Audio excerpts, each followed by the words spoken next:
चलो। आवाज आवाज आवाज आवाज आवाज। हेलो। हेलो। यस।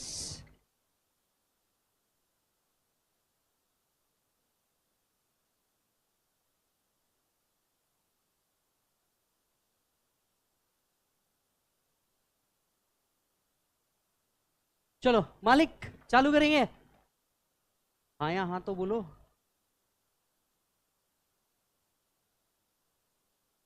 काटू।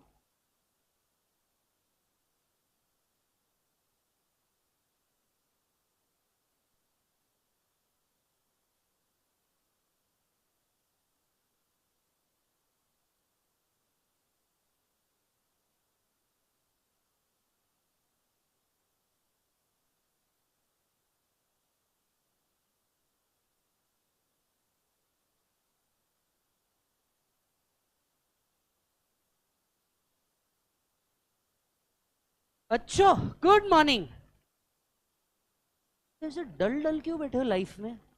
मौसम मस्ताना है इसलिए ऐसे हो, या ऐसे ही हो? ऐसे ही हो ना? ओके। तो very warm welcome to each and every one of you. Many faces जिनको मैं पहले भी देख चुका हूँ। And I am C A and C S Vijay Salta. I teach economics at this level, then direct taxes at inter level, and then direct tax and international tax at final level. तो मैं वो व्यक्ति हूँ जो आपको फाइनल तक के मिलने वाला है। यस। और आप, आई डोंट नो आपने मेरे लेक्चर के बारे में थोड़ा बहुत सुना है या नहीं सुना है। एक गारंटी ये पक्का है, ये आपके दिन का फेवरेट लेक्चर होगा। तो ये एक बात मैं आपको बहुत बिल्कुल जोश के साथ और मोटिवेशन के साथ कहता हूँ कि ये एक वो बैच है जो आपको दिन भर का मोटिवेशन रहेगा। आपको मज़ा बहुत आएगा इस बैच के अंदर में। ये सुनो। चलिए। अब सबसे पहले इकोनॉमिक्स क्या है और क्या है, उससे पहले हम लोग एक बार थोड़ा बहुत बात कर लेते हैं। मैंने मेरा सीए कंप्लीट किया है। सर क्या मैं कभी रैंक कर रहा हूँ? नहीं। तो मैं उस लेवल को समझ सकता हूँ जिस लेवल पे आप और मैं एक साथ हैं। ठीक है। सर मैंने सीएस भी कंप्लीट किया है, मैंने बीकॉम भी किया है, 10th और 12th भी किया है मैंने, है ना? सर 10th और 12th भी किया है। सर इसके अलावा प्रैक्टिस के अंदर में भी हम लोग रहे हैं, तो will give you a big insight of this particular batch. कुछ बातें बहुत सिंपली चालू करते हैं। Since this is the first day of your a big journey which you are about to commence, right? एक सवाल आप सबसे पूछना चाहता हूँ, और मैं चाहता हूँ आप सब पार्टिसिपेट करें। जवाब जो भी हो मैं बिल्कुल एक्सेप्ट करने के लिए रेडी हूँ। ये करना क्यों है? फालतू की बात छोड़ो, देखो पैसा, है ना? कोई फालतू की बात नहीं, पैसा। पर पैसे तो बहुत सारे कामों से आते हैं। नहीं, आई मीन टू से नहीं, अरे पहले दिन ही वहां चले गए। मैंने कहा पैसे बहुत सारे कामों से आते हैं, डेफिनेटली यस। तो सीए ही क्यों? मतलब आई गेस आप कुछ भी दूसरा कर सकते थे। अच्छा, किसी के डैड सीए यहाँ पे? How many people? एक। ठीक है। दो। दो लोगों के डैड हैं। Okay. How many people belong to business family? Business family, very good. बहुत बढ़िया। और देन बाकी सब जॉब, राइट? या any other thing? I am sure.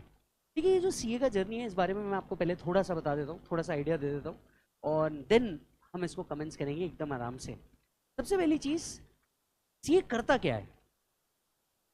Anyone? मैं पहले चालू करता हूँ। ऑडिट, टैक्स प्लानिंग करता है। ओके सो एक टैक्स प्लानिंग करता है, ठीक है। और रिटर्न फाइल्स करता है, जी हाँ, लोगों के रिटर्न्स फाइल करता है, टैक्स प्लानिंग करता है। और क्या करता है सीए? कंसल्टेंसी करता है। पर क्या कंसल्ट करना है?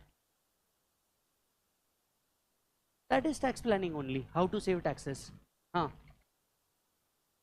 अच्छा, मैं आप सभी को बता दूं, लड़कियां अगर इस क्लास में बात करें, इसकी कोई सेपरेट फीस चार्ज नहीं है। हाँ, मतलब इसके कोई हम सेपरेट पैसे नहीं लेंगे, ये फीस में इंक्लूडेड है। और क्या करता है?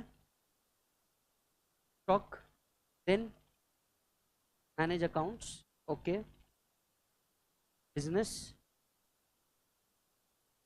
Can you name 5 top CA मेरे अलावा, बचे हुए चार? Can you name, can you name few of them? Kumar Mangalam Birla, very nice. Motilal Oswal, very nice.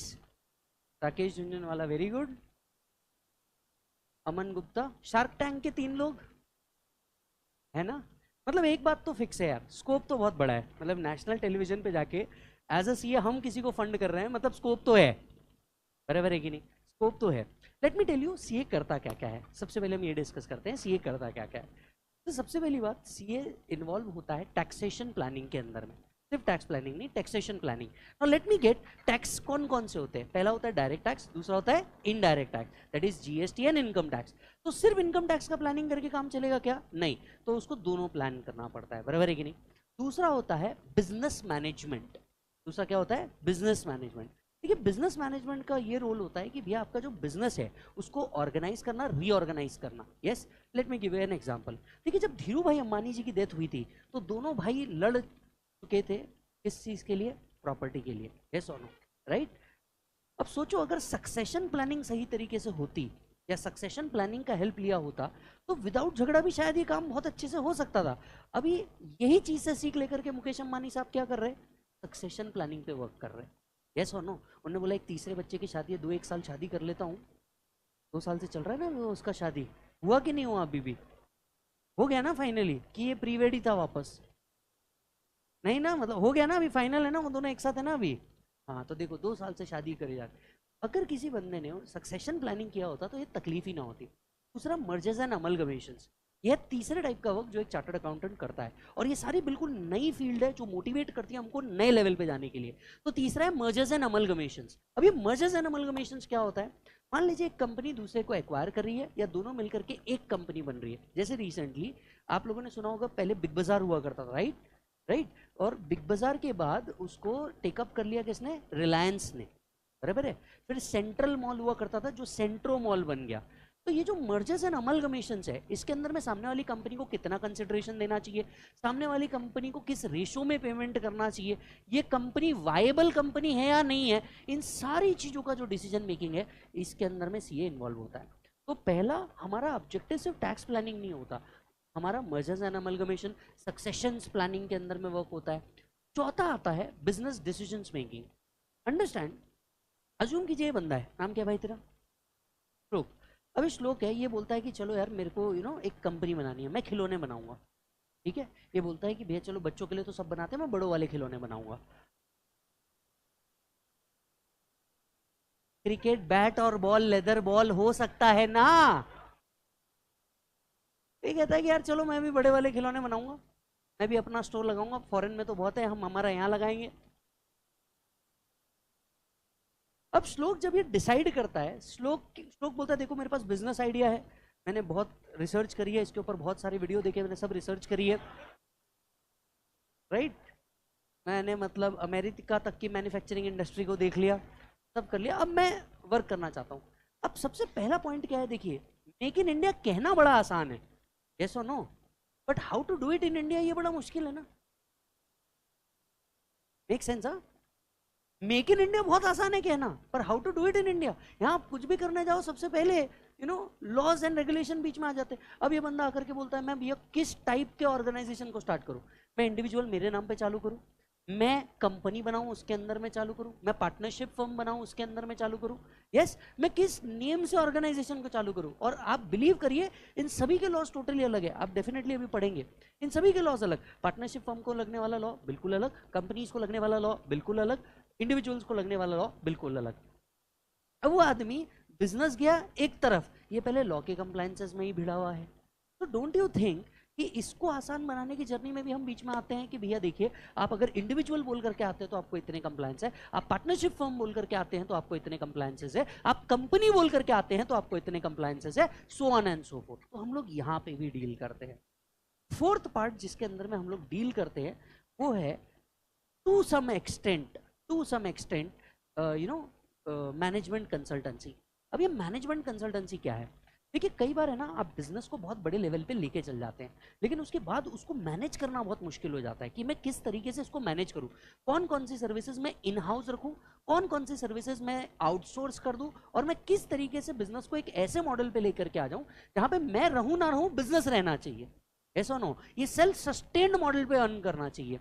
अब ऐसे पॉइंट के ऊपर क्या होता है दोस्त, ऐसे पॉइंट के ऊपर क्या होता है कि आपको एक सीए की ज़रूरत पड़ती है जो आपको ये डिसीजन निकाल करके दे कि यार आप किस तरीके से बिजनेस को क्या कर सकते हैं, वर्कआउट कर सकते हैं। इसके अलावा there are so many thing. Recent content creation भी एक नया फील्ड आ चुका है जिसके अंदर में सीए है। ऐसा नो, कंटेंट क्रिएशन आ चुका है, फिर उसके बाद में यूट्यूबिंग्स आ चुका है। तो there are many field as of now, right. तो कोई एक फील्ड नहीं है। Now then why CA, CA ही क्यों? देखिए, सीए का कोर्स कुछ इस तरीके से इनबिल्ट किया गया है जिस तरीके में आपको बिजनेस से रिलेटेड ऑलमोस्ट हर आइडिया है। आप सोच करके देखिए, in fact doctor require chartered accountant as well, क्योंकि उसको ये तो समझता है ऑपरेशंस किस तरीके से करना है, बट उसको ये नहीं समझता बिजनेस ऑपरेशंस किस तरीके। ऐसा नो, अभी उसके पास पैसा आ रहा है, ये पैसा क्या वो कैश में ले सकता है क्या, कि उसको बैंक में ही मैंडेटरी लेना है? कैश में ले सकता है तो कितनी अमाउंट तक के कैश में लिया जा सकता है? इन सब के ऊपर आज रेगुलेशंस है, इन सब चीज़ों के ऊपर आज रेगुलेशंस है, तब जाकर के काम होता है। अल्टीमेटली स्टॉक मार्केट्स, आप मुझे एक बात बताइए, स्टॉक मार्केट्स के अंदर में हम किसी कंपनी को कहते हैं ये ए कैटेगरी कंपनी है, ये बी कैटेगरी कंपनी है, सी कैटेगरी कंपनी है, whatever category we are saying, आप सोच करके देखो ना बॉस, ये कैटेगरी देने के लिए आपको किसी फाइनेंशियल एक्सपर्ट के ऊपर बिलीव करना पड़ता है, and that financial expert is ये ओनली। ये सुनो, तो ये हुआ हम लोग क्या करते हैं, राइट। अब सर मैं आपको थोड़ा सा लेवल्स भी बताता हूँ। आपको पता है सीए की कितनी लेवल्स है, आगे किस तरीके से वर्कआउट होगा? यस, कितने पार्ट में ये डिवाइडेड है? क्योंकि देखो, मेरा ये बहुत अच्छे से मानना है कि अगर हम पहले दिन ये सब समझे ना तो हमारी जर्नी बड़ी आसान हो जाएगी कि ये इसके बाद क्या होगा, उसके बाद क्या होगा, उसके बाद क्या होगा, क्योंकि एक विजन लेके आगे बढ़ना है। यस, चलिए अभी अंडरस्टैंड करते हैं कि सीए का इस टोटल जर्नी के अंदर में कितने स्टेप्स है। एनीवन? आप बोलते जाइए, ऑलमोस्ट सबके साथ ही थोड़ा थोड़ा वर्क हो जाएगा। हाँ जी, सबसे पहले सीए फाउंडेशन है, बराबर है कि नहीं है? सीए फाउंडेशन में कितने सब्जेक्ट्स है सर? Very good. कौन कौन से सब्जेक्ट है ज़रा मेरे को बताइए। सबसे पहला हो गया आपका अकाउंट्स, दूसरा हो गया आपका लॉ, तीसरा हो गया आपका मैथ्स, और चौथा हो गया आपका इको, बराबर। कौन से दो सब्जेक्ट ये सब्जेक्टिव है या एमसीक्यू बेस्ड है, या बोथ ऑफ देम है? मैथ्स और इको ये आपका एमसीक्यू बेस्ड है। मैथ्स और इको ये आपका क्या है बेटा? एमसीक्यू बेस्ड है। और लॉ जो है ये आपका कैसा है बेटा? सब्जेक्टिव। तो लॉ एंड अकाउंट्स आपके सब्जेक्टिव पेपर है और बचे हुए दो पेपर एमसीक्यू रखा गया है। ये ग्लोबल रिकॉग्निशन की तरह रखा गया है, क्योंकि जैसे अगर सीए इंडिया के अंदर में है तो वैसे सीएफए फॉरेन के अंदर में है, ये उनके स्टैंडर्ड्स पे बेस्ड कोर्स बनाया हुआ है। अच्छा जी सर, तो सीए फाउंडेशन के अंदर में अगर हम बात करें, every subject carry 100 marks each, बराबर है। चलो पासिंग क्राइटेरिया भी मेरे को एक बार बता दो, क्या इंडिविजुअली आपको पासिंग क्राइटेरिया है? यस, इंडिविजुअली आप मुझे बताइए हर सब्जेक्ट्स में कितने लाख मार्क्स लेके आने हैं? 40। तो हर सब्जेक्ट में आपको 40 मार्क्स तो लेके आने ही हैं। ये मिनिमम पासिंग क्राइटेरिया है, क्योंकि आप उस लेवल की एग्जामिनेशन को देने जा रहे हैं, उस पोजीशन पे वर्क करने जा रहे हैं जिस पोजीशन को इंडिया लेवल पे रिकॉग्नाइज किया जाता है। करेक्ट और नॉट? यस। आपने डेफिनेटली सुन रखा होगा सीए में 14 घंटे पढ़ना पड़ता, 16 घंटे पढ़ना पड़ता, 18 घंटे पढ़ना पड़ता, सुनना है ना? ये सच भी है ना? क्योंकि देखो, इंडिया में कुछ ही ऐसी डिग्री है जो नाम के आगे लगती है, CA, CS, CMA, advocate, doctor. ये कुछ ही ऐसी डिग्रीज है जो नाम के आगे लगती है, जो जेन्युइनली आपका नाम चेंज करती है। बाकी सारी डिग्रीज आपके नाम के पीछे लगाई जाती है। यस, तो इन्हें उस लेवल पे माना जा रहा है। ये तो इंडिविजुअल हुआ, पर क्या आप जानते हैं आउट ऑफ 400 आपको कितने चाहिए पास होने के लिए? 200। That is a 50% passing criteria. That is a 50% passing criteria. Her subject में इंडिविजुअली 40 होना ही चाहिए, और एग्रीगेट में आपके पास कितने होने चाहिए? 50 होने ही चाहिए। यस और नो? बट अगर मैं इन चारों को भी जोड़ करके देखूं तो ये तो 160 आता है, सॉरी 120 आता है, तो मैं पास होता हूँ क्या? सॉरी 160 है ना, ये तो 160 आ रहा है, तो पासिंग तो होता ही नहीं। अब यहां से निकल के आती है सीए की एक बड़ी कहावत, पता है क्या? At 40 you are pass, at 49 you are fail. पूछो कैसे? मैंने 40 इंटू 4 भी कर दिया तो वो आता तो 160 है। आप तो बोल रहे हो ना इंडिविजुअल सब्जेक्ट में 40 चाहिए ही चाहिए, लो 40 इंटू 4 160 आता, पर पास होने के लिए तो 200 चाहिए ना। पास होने के लिए कितने चाहिए? 200 चाहिए। 200 नहीं आए तो आप फेल हैं। 30 में किसी, सॉरी 40 में किसी से कम आ गए तो भी आप फेल है। तो सीए में कहावत बनती है, at 40 you are pass, at 49 you are fail. Sir how? आप करके देख लो, 49 इंटू 4 कर लो। अगर आप 49 इंटू 4 भी कर लेते हो तो वो लगभग आता है 196, करेक्ट है ना? वो आता है 196। 40 आपको इंडिविजुअल सब्जेक्ट पास होने के लिए चाहिए, बट एग्रीगेट में आपको 50 चाहिए पास होने, 50 मार्क्स चाहिए, क्योंकि आप 49 इंटू 4 भी लेकर के आ जाओगे तो हो तो आप फेल ही।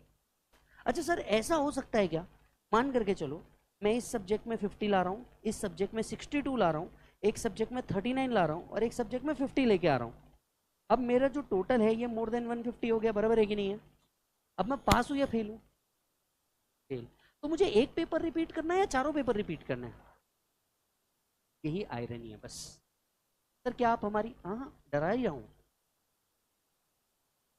सी, किसी भी आप जो एग्जामिनेशन देने जा रहे हैं ना, ये इंडिया लेवल की एग्जामिनेशन, ये कोई स्टेट लेवल की एग्जामिनेशन नहीं है, कोई सिटी लेवल की एग्जामिनेशन नहीं है, ये इंडिया लेवल की एग्जामिनेशन देने जा रहे हैं आप। इसके लिए आपको ये क्राइटेरिया बहुत पहले ही क्लियर होने चाहिए। तो हर सब्जेक्ट में कहने के लिए 40 है ब्रो, है वो कितने, 50 ही है जो तेरे को मिनिमम क्राइटेरियाज में लेके आने हैं। अच्छा सर, सर क्या फाउंडेशन में रैंक्स आती है क्या? अंडरस्टैंड, बहुत पहले ही फाउंडेशन से रैंक का सिस्टम खत्म कर दिया गया है। तो बहुत पहले ही फाउंडेशन से रैंक का सिस्टम खत्म कर दिया गया है, और अब तो रिजल्ट में इस बार से इंस्टीट्यूट फेल या पास भी नहीं लिखती, सक्सेसफुल या अनसक्सेसफुल लिखना चालू कर दिया है। Are you getting the point? Successful या अनसक्सेसफुल लिखना चालू कर दिया है। तो रैंक का सिस्टम फाउंडेशन में नहीं है, बट हाँ अगर आप 300 प्लस लेके आते हैं तो मोटे मोटे तौर पे मान करके चलिएगा कि आप यू नो फाउंडेशन में कहीं ना कहीं रैंक में ही है, राइट? अच्छा जी सर, फाउंडेशन क्लियर करने के बाद you will go to the next step. What is the next step? Intermediate, yes और नो, राइट? इंटरमीडिएट में आपके सब्जेक्ट्स किस तरीके से डिवाइडेड है बताओ? अब यहाँ से आपका कंसेप्ट चालू हो जाता है group wise. There is group 1 and there is group 2। What is group 1? Group 1 के अंदर में कितने सब्जेक्ट है? 3। कौन कौन से? Accounts, law, tax. so it is where I'll again meet you. Accounts, law, tax, कितने कितने मार्क्स के हैं सर? अगेन सेम, 100, 100 एंड 100, बराबर है। इन टोटल कितने हुए? 300। पासिंग के लिए कितना चाहिए? 150। Are you getting the point? Individual passing अभी भी कितनी है? 40। एग्रीगेट पासिंग कितनी है? 50। ठीक है। फिर ग्रुप 2 के अंदर में आपको क्या मिलने वाला है? पहला सब्जेक्ट मिलेगा ऑडिट, दूसरा सब्जेक्ट मिलेगा कॉस्ट, तीसरा सब्जेक्ट मिलेगा FM and SM. Again 100, 100, 100 with 150 as aggregate passing. Yes और नो? क्या मैं सीधे सीधे कह सकता हूँ 600 में से 300 चाहिए टू पास, है ना? बोथ ग्रुप पास। अब यहाँ पे एक बात समझना, बहुत सारे बच्चे ये बोलते हैं कि सर हमने एक ग्रुप देना चाहिए, बोथ ग्रुप देना चाहिए। वो क्राइटेरिया ही खत्म हो गया। आप जितने भी बच्चे हैं ये सारे के सारे न्यू सिलेबस के अंदर में आ रहे हैं। जितने भी बच्चे हैं ये सारे के सारे किस में से आ रहे हैं? New syllabus. अब न्यू सिलेबस में क्या होता है, देखिए पहले ऐसा होता था, यू गिव वन एग्जाम, आप एक ग्रुप दे दो और आपका आर्टिकलशिप शुरू हो जाता था, राइट? पर न्यू सिलेबस के अंदर में इंस्टीट्यूट ने खत्म कर दिया है, which means that if you are cleared with both the group, then and only then you can go for articleship, else you cannot go for articleship. That means ये level को थोड़ा सा और टफ बनाया गया है कि अब वो ऑप्शन ही खत्म हो गया कि मैं एक ग्रुप दूं कि दो ग्रुप दूं। अब दो ही ग्रुप का ऑप्शन है, क्योंकि ऑब्वियसली जब तक कि आप एक भी दोगे तो भी आप आगे तो बढ़ नहीं सकते, तो आपको जो करना है वो दोनों भी करना है, दोनों ग्रुप के साथ आगे बढ़ना है। यहाँ पे एक कंसेप्ट आता है, यहाँ पे एक कंसेप्ट आता है, एक होता है सेट ऑफ नाम का कंसेप्ट, वो यहाँ आता है। अब सेट ऑफ का मतलब क्या है, प्लीज बहुत अच्छे से समझिएगा।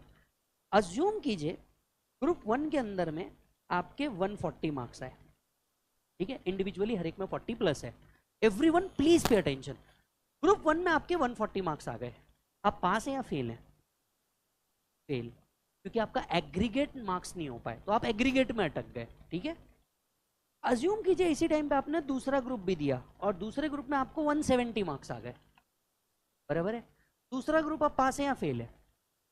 जल्दी जल्दी बोलते हो, दूसरा ग्रुप आप पास है या फेल है? पास है। आप बोथ ग्रुप पास है। सर बोथ कैसे पास हुआ? पहले वाले में तो मेरे को 150 आया ही नहीं। This is called as set off. अब आपके जो मार्क्स काउंट किए जाएंगे ना, ये दोनों को मिला के काउंट किए, तो एक ग्रुप का जो एक्स्ट्रा मार्क्स है ये दूसरे ग्रुप में अलोकेट कर दिए जाते हैं और आप अब बोथ ग्रुप पास माने जाएंगे। आप क्या माने जाएंगे? बोथ ग्रुप पास। तो क्योंकि आपके, अच्छा यहाँ पे एक बात याद रखना, आपको individually 40 plus you have to carry out, right? 40 plus तो आपको लाना ही लाना है। तो यहाँ पे अगर आपके सब में 40 प्लस आ गए, एक ग्रुप में ज्यादा आ गए और दूसरे ग्रुप में कम आ गए, ये दोनों मिलाकर के आपका एग्रीगेट 300 प्लस चला गया, yes you clear this particular examination and this concept is called as set off. तो extra mark in one can be given to another. समझ में आ रही है बात? लेकिन ये फाउंडेशन में हो सकता है क्या मालिक? नहीं, फाउंडेशन में ग्रुप नाम का कॉन्सेप्ट नहीं है। तो ऐसा नहीं सर, ऐसा हो सकता है क्या इसमें ज्यादा आ गए तो एक काम करो, इसका इधर एक दे दो। आप बीकॉम का एग्जाम नहीं दे रहे ना, है ना? बीकॉम का एग्जाम आप नहीं दे रहे। तो ये हुआ सेट ऑफ। सेट ऑफ नाम का कंसेप्ट सबको समझ में आया अच्छे से? यस। एक कंसेप्ट होता है एग्जाम्शन। यहाँ पे एक और कॉन्सेप्ट आता है एग्जाम्शन। आई एम श्योर आप में से बहुत से लोगों को ये नहीं पता है। पता है आप लोग का एग्जाम्शन? ना अंडरस्टैंड। चलिए मेरे को एक पहले एग्जाम्पल बताइए। अज्यूम करो मालिक, आपको अकाउंट्स के अंदर में आ गए 42, आपको लॉ के अंदर में आए 39 और टैक्स के अंदर में आ गए 60, बराबर? ये ग्रुप, ये हमारा टोटल ग्रुप है। आप मुझे बताइए पास या फेल? पास या fail? You will get a fail result, yes और no? You will get a fail result क्योंकि तुम्हारा एग्रीगेट बन पाया क्या ब्रो? नहीं। एक सब्जेक्ट ऐसा था जिसमें आपका 40 बन पाया नहीं। अब आपको कितने पेपर रिपीट करने हैं? लॉजिकली अगर फाउंडेशन के हिसाब से देखा जाए तो अपने तीनों पेपर रिपीट करने चाहिए, लेकिन इंटर में ऐसा नहीं होता। इंटर कहता है अगर किसी सब्जेक्ट में 60 मार्क आ जाते हैं, आपको ग्रुप के बचे हुए पेपर रिपीट करने हैं। जिस सब्जेक्ट में 60 आ गए वो रिपीट नहीं करना। ये भी सिर्फ होता है इंटर लेवल पे ही। तो अब मान करके चलिए, अब मान करके चलिए दूसरा ग्रुप जो आपका ग्रुप 2 था, उसमें अंदर में ऑडिट में आपको 70 आ गए, बचे हुए में 39 एंड 39। आपको ये दो पेपर रिपीट करने हैं। आपको ये जो एक सब्जेक्ट है ये एग्जाम रहेगा। आप नेक्स्ट टाइम जब एग्जाम देंगे आप सिर्फ 2 पेपर की एग्जाम देंगे, एक पेपर का देने का जरूरत, दैट इज जिसमें 60 या उससे ज्यादा मार्क आ गए। इसको हम कहते हैं एग्जाम्शन। क्या कहते हैं? एग्जाम्शन का क्राइटेरिया क्लियर हुआ मालिक सभी को? यस। जैसे ही आप अपना इंटरमीडिएट देंगे आपके साथ क्या चालू हो जाएगा मालिक? आर्टिकलशिप। अब आर्टिकलशिप क्या होता है इस बारे में भी हम थोड़ा सा डिस्कस कर लेते हैं। सर आर्टिकलशिप क्या होता है इस बारे में भी हम थोड़ा सा डिस्कस कर लेते हैं। आपको आर्टिकलशिप किसी प्रैक्टिसिंग चार्टर्ड अकाउंटेंट के पास ही करनी होगी। तो एनी प्रैक्टिसिंग चार्टर्ड अकाउंटेंट जो प्रैक्टिस के अंदर में है उसके अंदर में जाकर के आपको ट्रेनिंग करनी होगी। आर्टिकलशिप का सिंपली मतलब होता है ट्रेनिंग। सीए बनने के बाद जो व्यक्ति करता है वो सीए बनने से पहले सब कुछ करके देखता है। तो रिटर्न भरने का काम, अकाउंटिंग फाइनलाइजेशन का काम, रिकंसिलिएशन का काम, ऑडिटिंग का काम, ये सब आपको आर्टिकलशिप के अंदर में सिखाया जाएगा। आपकी आर्टिकलशिप कितने ईयर्स की रहती है? 2 ईयर्स की आर्टिकलशिप रहती है, जिसके अंदर में बहुत मिनिमम हॉलीडेज है। अगर मैं गलत नहीं हूँ शायद मैक्सिमम 7 दिन का ही हॉलीडे है जो आपको अलाउ होता है। न्यू रूल्स अपने को स्पेसिफिकली चेक करने पड़ेंगे, अदरवाइज आपको कोई छुट्टी अलाउड नहीं है except public holiday, national holiday, आपको कोई छुट्टी अलाउड नहीं है।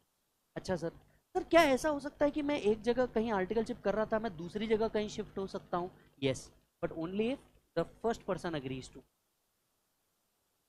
समझ में आया? तो ये आपके मूड के हिसाब से नहीं चलेगा। अब आप किसी के अंदर में ट्रेनिंग है, सर वो सब तो ठीक है, काम करने का पैसा मिलेगा क्या? मतलब ये प्रॉपर ऑफिस है, तुमको अब ऑफिस के जैसे जाना होगा और इसके लिए आपको पैसे भी मिलते हैं। This is called as stipend. क्या बोला जाता है इसको?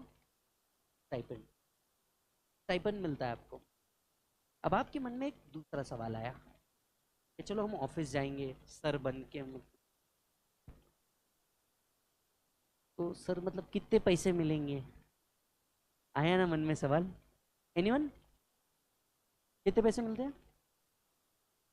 30,000, 40,000, 5K, राइट? 5,000 रुपये प्रति माह, 30 दिन का। ये पर डे नहीं है ओ।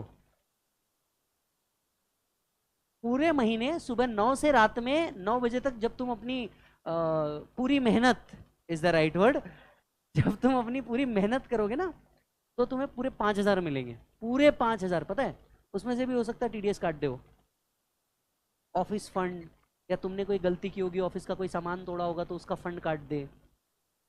सर उस हिसाब से तो देने निकल जाएंगे। दूसरे ईयर में ये 7,500 हो जाता है, दूसरे ईयर में ये 7,500 रुपये हो जाता है। हालांकि देखिए ये इंस्टीट्यूट का मिनिमम है, पर ऐसा मिनिमम होता नहीं है, हर सिटी के हिसाब से ये चेंज है। जैसे पुणे के अंदर में ना फर्स्ट ईयर में ये 7 से 8 हज़ार रुपये पे आ चुका है, एंड अलग अलग सिटीज़ के हिसाब से ये चेंज होता रहता है। तो ये मिनिमम है जो इंस्टीट्यूट ने बोला है कि आपको 5,500 और 7,500 रुपये तो देनी ही है, जो आपके पर्सनल बैंक अकाउंट में आएंगे, राइट, ये आपको दिया जाएगा। सर क्या इसके ऊपर टैक्स भरना होता है? Answer is no. ये आपको सिखाने के पैसे दिए जाते हैं, मतलब सोचो आपको ही सिखा रहे हैं और पैसे भी आप ही को दे रहे हैं। Okay sir. सर आर्टिकलशिप जब आप क्लियर करेंगे, और आर्टिकलशिप के साथ साथ ही आपका आईटीटी भी रहेगा। Have you heard about ITT? Sir ITT is a training, जहाँ पे आपको क्या किया जाता है, ट्रेन किया जाता है आईसीएआई द्वारा। इसकी कोई पर्टिकुलर क्लास नहीं होती, इसको आईसीएआई का 10 दिन का ट्रेनिंग होता है। इस ट्रेनिंग में आपको सिखाया जाता है how to behave in office, how to behave with a client, है ना। आपको थोड़े से अटायर अपने चेंज करने पड़ेंगे, आपको स्नीकर्स से निकल के फॉर्मल्स में जाना पड़ेगा, थोड़ा सा अजीब है पर करना पड़ता है, ऐसा नो। फिर how to behave on a client place, आप क्या करेंगे क्या नहीं करेंगे। फिर आपको प्रेजेंटेशंस कैसे बना के देने हैं, पब्लिक स्पीकिंग का आर्ट किस तरीके से होता है, राइट, ग्रुप में किस तरीके से काम किया जाता है, क्योंकि तब तक के तुम कौले कौले बच्चे होते हो, है ना। यू डोंट नो ऑफिस का एनवायरनमेंट कैसा होता है, ऑफिस का वर्किंग किस तरीके से होता है, तो ये सब उधर सिखाया जाता है। आईटीटीओ पे इधर ही होता है, 3rd फ्लोर पे, इधर ही होता है। ये बिल्डिंग अभी जीवन है तुम्हारा, ठीक है। इस बिल्डिंग की भी कुछ खास बातें मैं बताऊंगा आगे, है ना। सर मतलब कोई आप भूत वाली बातें, हाँ बताऊंगा बताऊंगा। है आत्मा, तो सच में यार, एक बार जो यहाँ आ जाता 4 साल इधर ही रुकना पड़ता। देन आएगा मालिक आपका फाइनल। फाइनल में कितने पार्ट में डिवाइडेड है बोलो जल्दी से? 2। बोलो कौन से? Again group 1 and group 2। Group 1 के अंदर में क्या होगा sir? FR, SFM and audit. FR is what? Accounting standard का एडवांस्ड वर्जन, अकाउंटिंग फाइनलाइजेशन का advance version, this called as financial reporting. Yes, तो F R is called as financial reporting. Second होता है एस एफ एम, ये वो subject होता है जहाँ पे आपको पूरा stock market strategy, fund management, cash management, capital budgeting, project reporting, ये सारी चीज़ें आती है। देखिए कोई भी कंपनी तब तक किसी स्टार्टअप को लोन नहीं दे सकती जब तक ये सीए सर्टिफाई ना कर दे दैट यस बिजनेस में पोटेंशियल है पैसा वापस देने का। तो this thing is called as project reporting. तो सीए उस प्रोजेक्ट की वायबिलिटी को चेक करता है, और if it found viable then and only then on that basis bank gives you the finance. Yes और नो, राइट। आपने कई बार स्टार्क टैंक देखा है क्या? उसमें कई बार आपने देखा होगा कि जो जजेस होते हैं वो पूछते हैं कि आपका ईबीटी कितना है, प्रॉफिट आफ्टर टैक्स कितना है, फिर कितना तुम रेम्यूनरेशन के लिए अलोकेट करने वाले हो, कितना मार्केटिंग के लिए अलोकेट करने वाले हो। ये सब वो क्यों पूछ रहे हैं? और आपने कभी भी फोकस करना, मैक्सिमम ये सवाल उनके पास से आएंगे जो सीएज होंगे कि आपने कितना अलोकेट किया है, ये डिटरमाइन करने के लिए कि उसका प्रॉफिट क्राइटेरिया कितना है, उसका प्रॉफिट परसेंटेज कितना है। तीसरा ऑडिट। देखिए ये बहुत ही गजब सब्जेक्ट है, purely theory but most practical. इस सब्जेक्ट के अंदर में क्या होता है, मान करके चलिए अब कोई बिजनेस है, लेट्स से नीचे की कोई दुकान है जो बिजनेस वाला है, इस बिजनेस ने साल भर बिजनेस किया, पर लॉ भी तो फॉलो करना जरूरी है कि नहीं है। तो whether he has followed that particular law which is applicable to that organization और नॉट, हम ये सरकार को बताते हैं। मतलब through the audit report we communicate to government that yes this particular business has complied this law, has not complied this law, and based on our report government levy the penalty और government recover the taxes or whatsoever। तो ये भी काम हमारा होता है और ये चीज़ आपको ऑडिट में सिखाई जाती है। देन सेकेंड ग्रुप के अंदर में आपका पहला सब्जेक्ट बनता है DT and international tax, direct tax and international tax, that is income tax. यहाँ पे आपको नेक्स्ट लेवल सिखाया जाएगा, क्योंकि इनकम टैक्स देखो आपको इंटर में भी था, तो फाइनल में कौन सा इनकम टैक्स आता है? इनकम टैक्स में 298 सेक्शंस है। यस, तो इसके कुछ सेक्शंस आपको इंटर में दिए हैं, कुछ सेक्शंस फाइनल में दिए हैं। तो असेसमेंट प्रोसीजर, जब किसी व्यक्ति को नोटिस आया, मान लो इसके घर पे रेड पड़ी, तो इसके घर पे अगर रेड पड़ती है तो रेड के कंप्लायंसेस क्या क्या होते हैं, पावर ऑफिसर के पास क्या है, आपके पास क्या पावर है, असेसमेंट्स प्रोसीजर्स क्या होते हैं, किसी को इनकम टैक्स का नोटिस निकलता है, जीएसटी का नोटिस निकलता है तो क्या, किसी बिजनेस का अकाउंट अगर फ्रीज कर लिया जाता है, return filing compliance, TDS compliance, advance tax compliance, ऐसे बहुत बड़े बड़े बड़े बड़े शब्द है। ईटी इंटरनेशनल टैक्स में क्या, अज्यूम कीजिए, अज्यूम कीजिए कि शाहरुख खान ने बुर्ज खलीफा में एक घर खरीदा। आई सेड बुर्ज खलीफा, ठीक है। अज्यूम उसने एक प्रॉपर्टी खरीदी। नाउ हियर, ये प्रॉपर्टी उन्होंने रेंट पे दे दी। यस और नो? किसी मियाँ भाई को ये प्रॉपर्टी रेंट पे दे दी। अब आप अंडरस्टैंड कीजिए, is Shahrukh Khan getting an income from out of India? Yes और नो? दुबई का गवर्नमेंट टैक्स छोड़ेगा क्या, इफ एनी? वैसे दुबई में टैक्स होता नहीं, बट दुबई का गवर्नमेंट टैक्स छोड़ेगा क्या? नहीं। At the same time Indian government tax छोड़ेगा क्या? बोलेगा भाई ये शाहरुख होंगे, ठीक है, टैक्स का काम तो टैक्स ही करेगा। ऐसे केस में शाहरुख क्या बोलेगा, वो सब तो ठीक है, ये तुम्हारे झगड़े के बीच में पिस तो मैं रहा हूँ। मैं इंडिया में टैक्स दूँ कि दुबई में टैक्स दूँ, मैं किधर टैक्स दूँ? इस बात को क्लैरिफाई किया जाता है कि किससे क्या टैक्स होना चाहिए। क्योंकि सोच के देखिए, इंटरनेशनल कंपनीज लाइक एप्पल जो इतनी जगह पे टैक्स भर रही होंगी और इतने कंट्री में ऑपरेट कर रही होंगी, सैमसंग जो इतनी कंट्री में होंगी और इतने जगह पे टैक्सेस भर रही होंगी, इन सब के लिए इंटरनेशनल टैक्स लॉस भी समझने जरूरी है। क्योंकि आप, you could be placed in an international designation as well. फिर आता है आपका आईडीटी। आपने कई बार वो वीडियो देखे होंगे ना, कस्टम्स में चीज़ें पकड़ी जाती है, सोना स्मगल करके ला रहे हैं, एट्सेट्रा एट्सेट्रा। तो you know, custom related, import export related पूरा का पूरा लॉ आप आईडीटी में पढ़ते हैं। फिर जीएसटी से रिलेटेड पूरा का पूरा लॉ आप आईडीटी में पढ़ते हैं। और तीसरा एक पेपर है बेटा, वो है ओपन बुक। तीसरा एक पेपर है, कौन सा बेटा? Open book. ओपन बुक भी एक पूरा का पूरा पेपर है, जहाँ पे आप कितनी भी बुक्स लेके जा सकते हैं और आपको बुक से देख करके आंसर लिखना है। ये अकेला ऐसा सब्जेक्ट है पूरे सीए सिलेबस में जहाँ पे बुक्स अलाउड है एग्जामिनेशन में ले जाने के लिए। और आप शॉक हो जाएंगे, लोग लिटरली बैग भर के लेके जाते हैं। इसी बार के इसमें हुआ है, बैग भर के 7-8 बुक लेके गए। आपको भरपूर टाइम दिया जाता है, क्वेश्चन दिया जाता है, केस स्टडी दिया जाता है। एंड प्लीज बिलीव मी, ये इतना आसान नहीं है कि मतलब यू नो कॉन्सेप्ट दिया होगा, कहीं से आंसर ढूंढ लो और आप लिख दो। It is a pure case study question. एक सिचुएशन बना के पूरा दिया जाता है। अब आपको बोलते हैं आपके पास पूरी बुक भी ओपन है and you are a master, आप उस बुक के हिसाब से अपने हिसाब से डायग्नोस करके दे दो क्या है क्या नहीं। It's an open book examination. और इसके बाद तो मजे ही मजे, के बाद आपके मजे मजे। तेरे पूरा कोर्स कितने साल का है? रफली 4.25 ईयर मिनिमम में। क्या में? मिनिमम में। यस और नो? अच्छा सर, सर इसके बाद के स्कोप क्या है? Definitely you can go to job anywhere, government non government दोनों भी। तो दूसरा क्या कर सकते हैं आप? डेफिनेटली प्रैक्टिस कर सकते हैं, राइट? अपने खुद के नाम से अपना फॉर्म चालू कीजिए, there are lot of client, ये आपको मिलते हैं। तीसरा बताइए क्या कर सकते हैं आप? कंसल्टेंसी बिजनेस में आ सकते हैं, फ्रीलांसर बोल के कंसल्टेंसी प्रोवाइड कर सकते हैं। चौथा, चौथा आप मीडिया एंड एंटरटेनमेंट में जा सकते हैं।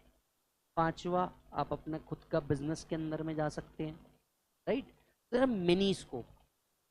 चलिए सीए बनने के बाद के पैकेज पे भी बात कर लेते हैं, क्योंकि अल्टीमेटली जिसके लिए इतनी मेहनत करनी है, ये भी तो समझ लो सर आने कितना वाला है।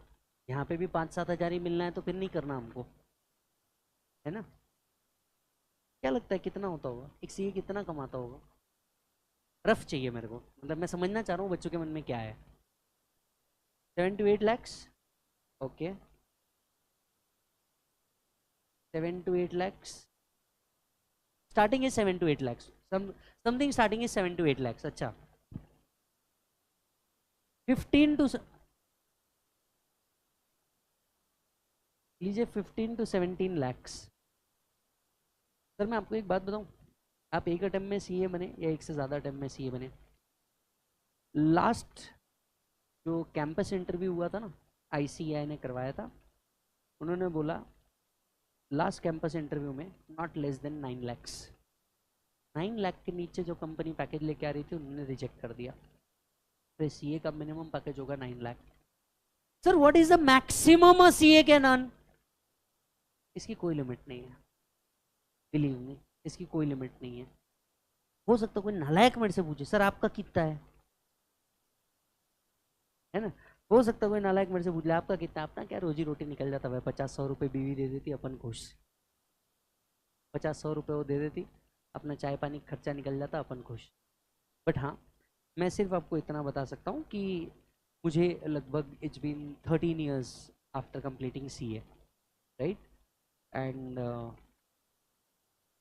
आई जस्ट ओन छोटा सा लैंड रोवर, तो बस अब मतलब इनकम तो अपनी 100-150 रुपये ही है, but I have that Jaguar land rover. ठीक है, ऐसा गरबा गरीबी में अपन ने कुछ कर लिया है। तो बस ये मैं आपको बताना चाहता हूँ मेरा एक्सपीरियंस क्या रहा। सर क्या आप भी फेल हुए हो? ये बड़ा इंपॉर्टेंट है, क्योंकि आपने ये ज़रूर सुना होगा सीए में फेल होते हैं कि नहीं है, ऐसा नो। सीए का रिजल्ट कितना आता है? परसों आया था सर, परसों आया था। At final level he had more than 30s rankers. At inter level more than 7 to 8 rankers, and we have the maximum number of both group pass on any academy in India, maximum numbers. तो sir वही वे sir क्या fail fail होने के chances कितने और passing percentage कितना है? Sir इस बार का जो पासिंग परसेंटेज था ना फाउंडेशन का, वो लगभग लास्ट टाइम का मैं आपको बता रहा हूँ, रफली कुछ 28% था। इंटर का इस बार इन्होंने लगभग 30% निकाला है, फाइनल का भी इस बार इन्होंने 30% निकाला।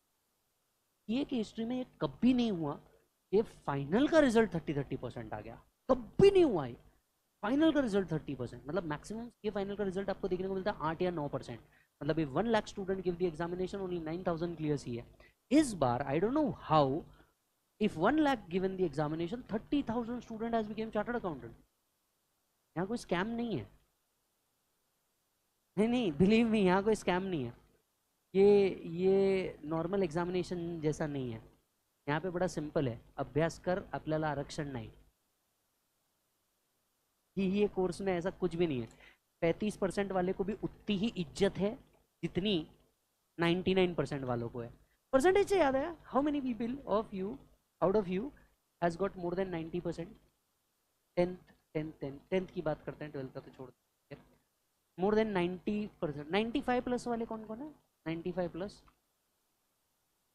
आते हैं इतने? चलो है, लड़के लड़के एक जन हाथ नहीं उठाया दे है लड़कों में है इतना, 2-5 अटेम्प्ट मिला के इतना जोड़ दो। Okay, how many people 80 to 90 bracket? 80 to 90 bracket, oh शानदार, क्या बात है, बहुत सारे। 70-80 ब्रैकेट,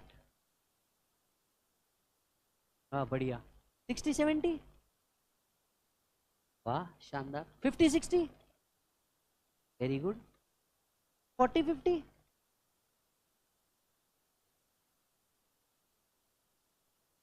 48%,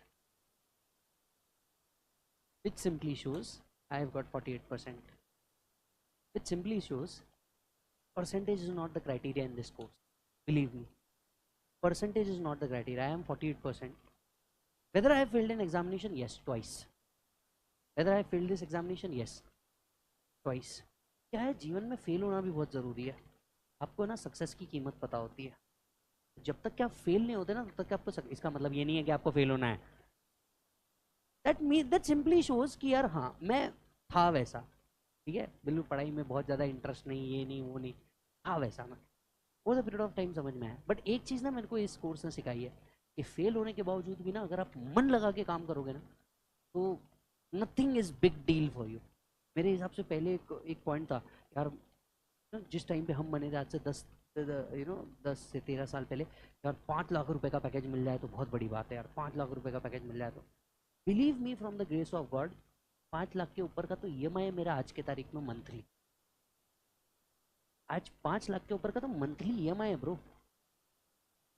तो एक बात आपको समझनी है, 5 साल ना आपकी लाइफ जेन्युइनली हेल है। मतलब सर आप क्या बोल रहे हो, हेल है? सर आप पहले दिन ये बोल रहे हो? मैं आपको पहले दिन कोई आपको ग्लूमी पिक्चर नहीं दिखाना चाहता, कोई क्लाउड पिंक नहीं दिखाना चाहता मैं आपको। This is what it is. यहाँ ना वो बच्चा पास नहीं होगा जिसके 90-95% आ गए या बहुत रैंकर आ गए, नहीं। You are consistent with 35 also, you will clear this examination. This is the first day instruction to all. तो करना क्या है, पहले ही दिन से जितना भी हम लोग ने लेक्चर लिया है, राइट, जितना भी आपको क्लास में कराया जाएगा, आपकी रिस्पॉन्सिबिलिटी पहली बनेगी उसको जाकर के डेली बेसिस पे रिवाइज कर लेना। क्योंकि होगा क्या, सीए के पूरे सिलेबस के अंदर में ना इतना कंटेंट है कि अगर ये ब्रेक होना चालू हुआ तो ये पाइल अप होते जाएगा and you will never be able to go again. पहला। दूसरा, consistency and discipline. Consistency and discipline. कई बार ऐसा होता है लेक्चर्स के अंदर में, क्योंकि कंटेंट बहुत ज़्यादा है, तो शुरुआत में तो तुमको बहुत एनर्जेटिक लगेगा, मजा आएगा, भाई तरह गाड़ी तरह भाई चलाए। शुरुआत में ना बहुत होता है, फिर धीरे धीरे ना वो मोटिवेशन डाउन हो जाता है, तुमको लगता है क्या जीवन चल रहा मेरा, रोज सुबह उठ के आ रहा, फिर लेक्चर कर रहा, फिर यही हो रहा। एक टाइम आएगा, ये मोमेंट आएगा। वो जो मोमेंट अगर किसी ने सर्वाइव कर लिया ना कि कुछ भी हो जाए मैं लेक्चर में बैठूंगा ही बैठूंगा, कुछ भी हो जाए, ये मोमेंट अगर उसने सर्वाइव कर लिया ना, believe me, he will get through the examination. तीसरा है सेल्फ कॉन्सेंट्रेशन। Self concentration. देखिए, जब आप इस कोर्स के अंदर में आते हैं ना, तो आपसे बहुत कुछ छूटेगा।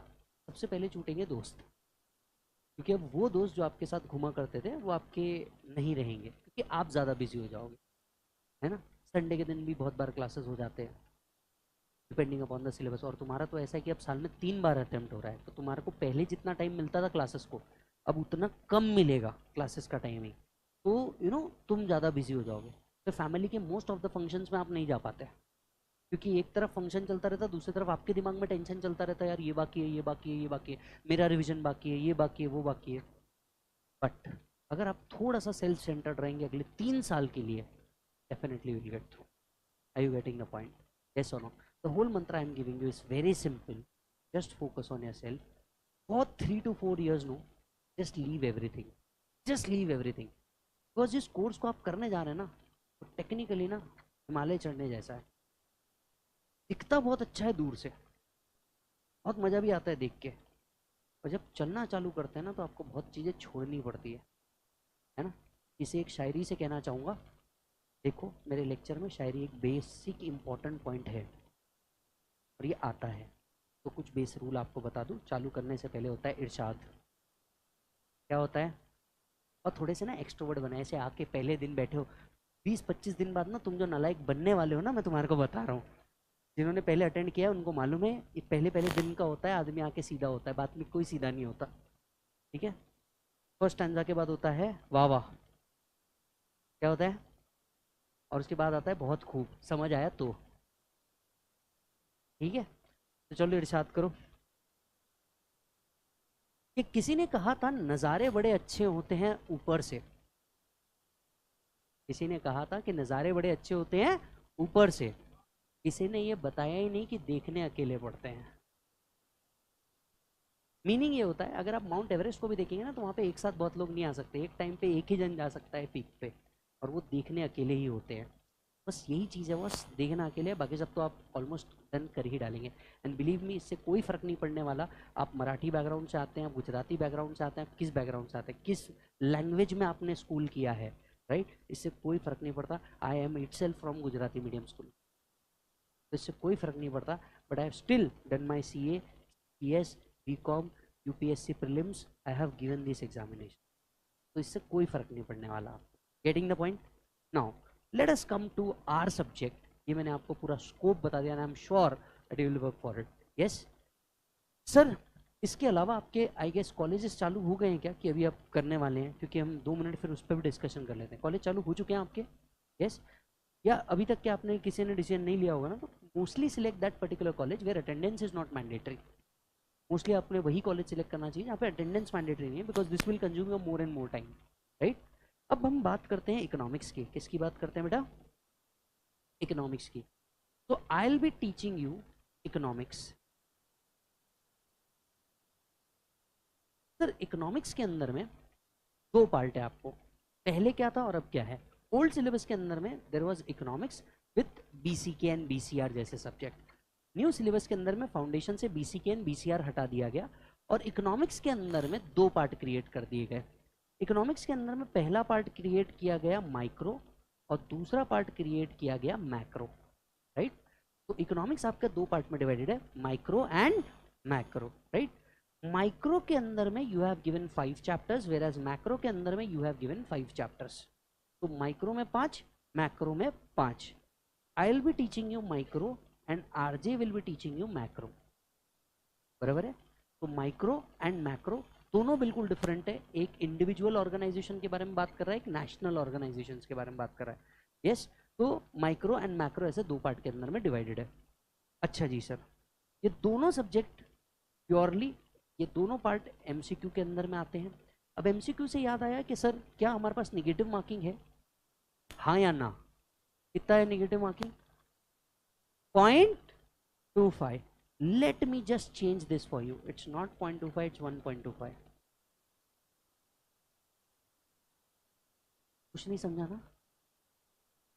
किसी को समझा क्या क्या किया मैंने? It is not 0.25 bro, it is 1.25. Sir कैसे? जो गलत किया उसका भी तो मार्क्स जाएगा। ये 0.25 तो जो सही है उससे लेके जाएगा। एक गलत answer in economics will charge you 1.25। जो आप गलत कर रहे हैं उसका 1 मार्क नहीं मिलने वाला, उल्टा जो सही है उसका 0.5 खींच के लेके चले जाएगा वो। तो wrong answer in this particular course is not 0.25, it's 1.25। तो आपको जो भी आंसर रखने हैं बहुत सटीक रखने हैं, no if no but, only cut to cut पे चलना है। यस अच्छा जी सर। सर मैक्रो के बारे में खैर आपको आरजे बता देंगे, let us discuss about micro. Swaraj, anyone? Yes okay. गाड़ी कुठे लावली बाळा तू? Okay, let me come to micro. आप लोगों ने रजिस्टर लाया है? कुछ रजिस्टर वगैरह लाया है? प्लीज चालू कर दिए। मैं आपको कुछ और बातें बता देता हूँ। You will need 100 page register in economics. Economics के अंदर में आपको 100 पेज का रजिस्टर ही लगने वाला है, राइट? हम लोग क्या करेंगे, हम लोग उसके अंदर में शॉर्ट नोट्स बनाएंगे। मैं आपको पूरा क्राइटेरिया सब कुछ बता देता हूँ, जितने बच्चे ऑनलाइन हैं उन सबको भी मैं डिटेल डिस्कस कर देता हूँ। तो माइक्रो का जो पार्ट है इसके अंदर में मैं आपको 2 बुक्स देने वाला हूँ। कितनी बुक्स देने वाला हूँ मालिक? 2। पहला बुक आपका होगा कॉन्सेप्ट बुक। पहला बुक कौन सा होगा बेटा? कॉन्सेप्ट बुक होगा आपका। इस कॉन्सेप्ट बुक के अंदर में आपके इकोनॉमिक्स का सब कुछ कवर किया हुआ है। यस, इसके अंदर में मॉड्यूल कवर किया हुआ है, आरटीपी एमटीपी कवर किया हुआ है। मॉड्यूल जो इंस्टीट्यूट देता है वो बहुत ज़्यादा बल्कि है, क्लास के हिसाब से हमने उसको कंसाइज एंड कॉम्पैक्ट करके रखा हुआ है, एंड इसको हमने 200 पेजेस के अंदर में ला के रखा है। ओनली माइक्रो, मैक्रो का अलग है। हाँ, मैं सिर्फ माइक्रो की बात कर रहा हूँ हियर इन आफ्टर। तो आपको एक कॉन्सेप्ट बुक मिलने वाला है जो क्लास के अंदर में रहेगा। It's a multi colour book and cover everything. इसके अलावा मैं आपको देने वाला हूँ एक एमसीक्यू बुक, 1500 एमसीक्यू। कितने? 1500 एमसीक्यू जो पास्ट एग्जाम में आए हुए हैं। इसको मैं एक्चुअली बोलता हूँ एमआरपी। मैं इसको एक्चुअली बोलता हूँ एमआरपी। अब ये एमआरपी क्या होता है? एम का मतलब होता है MTP. MTP is model test paper. Institute हर अटेम्प्ट से पहले ना मॉडल टेस्ट पेपर्स निकालता है बच्चों के प्रैक्टिस के लिए। तो एमटीपी के जितने क्वेश्चन है मैंने निकाले, मैंने उसके अंदर में डाल दिए, ताकि आपको है ना 10 बुक ना घूमना पड़े, एक ही बुक का में सब कंपाइलेशन है। तो एम का मतलब हुआ यहाँ पे एमटीपी के सारे क्वेश्चन आ गए। आर का मतलब हुआ यहाँ पे RTP, revision test papers. Again institute ही हर बार निकालता है एग्जाम से पहले आरटीपीज, और इसके अंदर में बहुत सारे क्वेश्चन एंड आंसर देता है आपको एक्स्ट्रा प्रैक्टिस के लिए। तो आरटीपी भी मैंने इसके अंदर में कवर कर लिया। और पी का मतलब है यहाँ पे पास्ट पेपर्स। तो आज तक के आपको जितने पास्ट पेपर्स आए हैं ना वो भी हमने इसके अंदर में कवर कर रखा है। And it will have 1500 MCQ. मतलब सिर्फ 50 मार्क के लिए आप मेरे साथ 1500 एमसीक्यू का प्रैक्टिस करने वाले हैं। एंड आई एम श्योर इसके बाहर फिर कुछ नहीं आ सकता। यस और नो, इसके बाहर कुछ आ ही नहीं सकता। तो practically you will gate 2 books, पहला कॉन्सेप्ट बुक और दूसरा क्या मिलेगा बेटा? MCQ book. दूसरा, मान लीजिए अगर आपको कोई क्वेश्चन आता है, जितने बच्चे ऑनलाइन ऑफलाइन है, अगर आपको कोई क्वेरीज आती है, पहला आप क्वेरीज लाइव स्ट्रीम के अंदर में मेरे से पूछ सकते हैं, लाइव क्लास के अंदर में पूछ सकते हैं, क्लास होने के बाद पूछ लो, हम दिन भर यहीं पड़े रहते हैं, आप भी कुछ दिनों बाद यहीं के हो जाओगे, ठीक है? इसके अलावा मान लो रात में 1 बजे मन नहीं लग रहा, बेचैनी सी हो रही है, ऐसा लग रहा है कि मैसेज करे बिना हो ही नहीं पाएगा, तो you can mail me askvijsir@gmail.com। बस आपका जो भी क्वेरी है आप सीधा आस्क विजय सर, और ये हमने एक मेल सभी टीचर के लिए बनाया हुआ है, ask RJ, ask DK, ask MT, तो सभी टीचर के लिए कॉमन हमने ये बनाया हुआ है। तो जो भी सर है तो उनका बस आस्क पर्टिकुलर सर का नेम दिस, आप उसको मेल कर दीजिए, डेफिनेटली आपको 24 से 48 आवर्स के अंदर में रिप्लाई आ जाएगा। यस अच्छा सर। सर तीसरा, तो नंबर ऑफ टॉपिक्स कितने होंगे? माइक्रो के अंदर में कितने टॉपिक थे मालिक, बोलो जल्दी से। 5। यस 5 टॉपिक थे, which is divided as under. सबसे पहला चैप्टर है आपका बेसिक्स ऑफ इकोनॉमिक्स। ये लगभग 8 to 10 मार्क्स के लिए आता है, तो एग्जाम के अंदर में ये लगभग 8 to 10 मार्क्स का कवरेज रख रहा है। मैं पहले ही दिन आपको पेपर एनालिसिस दे रहा हूँ, क्योंकि एंड में देना पेपर ही है, तो पेपर एनालिसिस में आपको पहले दे दूँ, तो आपको ये 8 to 10 मार्क्स के लिए आता है, बराबर है। सर ये फर्दर कितने यूनिट्स में डिवाइडेड है? इस चैप्टर के अंदर में आपको 2 यूनिट्स है, मतलब एक चैप्टर डिवाइडेड इन 2 यूनिट्स, ये दोनों यूनिट मिला के 8 से 10 मार्क के लिए आपको आते हैं। पहले ही दिन ये एनालिसिस लिख लो, कोई एनालिसिस नहीं देता, तो जो चीज़ आपको मैं निकाल करके दे रहा हूँ that is the complete thing. आपका सेकंड चैप्टर बनता है आपका कंज्यूमर डिमांड एंड सप्लाई। दूसरा चैप्टर आपका बनता है consumer demand and supply. As you can see यहाँ पे कितने यूनिट है, 3 यूनिट, एक कंज्यूमर, एक डिमांड, एक supply.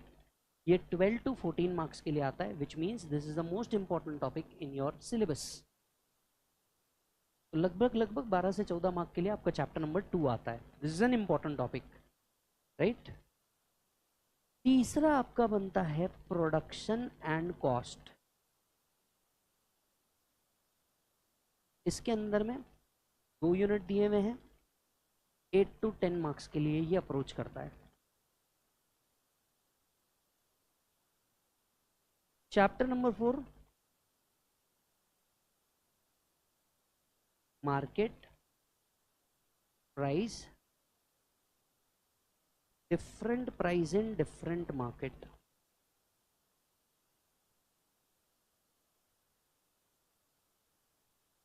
Different price in different market, यह आता है मालिक लगभग 12 to 14 मार्क्स अगेन।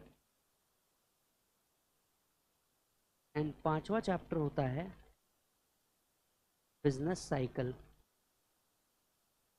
ये आता है करीब कुछ 6 से 8 मार्क के लिए, 6 to 8 मार्क्स। तो बाय एंड लार्ज क्या आप मुझे बता सकते हैं, जो 5 टॉपिक हम लोग पढ़ने वाले हैं उसमें से 2 सबसे इंपॉर्टेंट कौन से हैं? 2 and 4 ये सबसे इंपॉर्टेंट वाले हैं, राइट।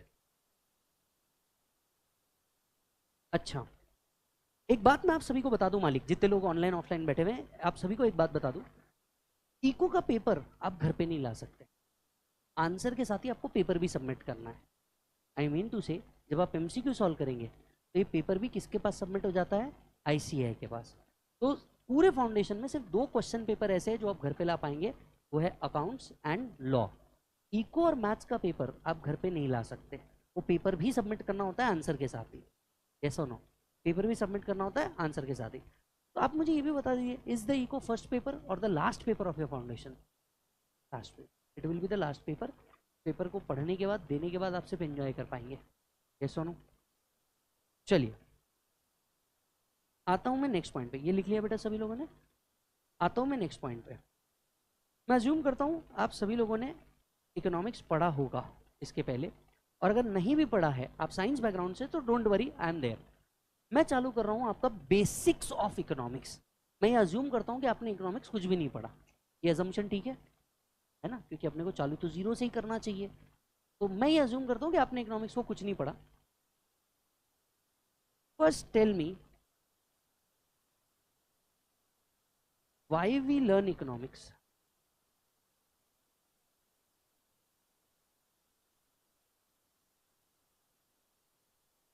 आखिर इसको पढ़ना ही क्यों है? तो देखो फालतू की बात नहीं करते, सिलेबस में दिया है, पढ़ लेना। ये सब मत पूछो क्यों दिया है, नहीं ऐसे थोड़ा ना होता है यार। अगर दिया है तो सवाल तो मन में आना ही चाहिए ना, अरे क्यों पढ़ना है, काय के लिए पढ़ना है, कौन दे रहा, किसके लिए दे रहा, क्यों, आखिर हमें करना ही क्यों है? देखिए इकोनॉमिक्स का छोड़िए, पूरे वर्ल्ड का ना एक फंडामेंटल प्रॉब्लम है। There is a huge fundamental problem of economics. आपने कभी सुना भी होगा, human wants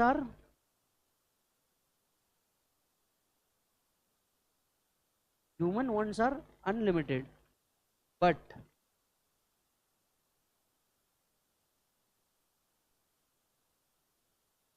resources are scared.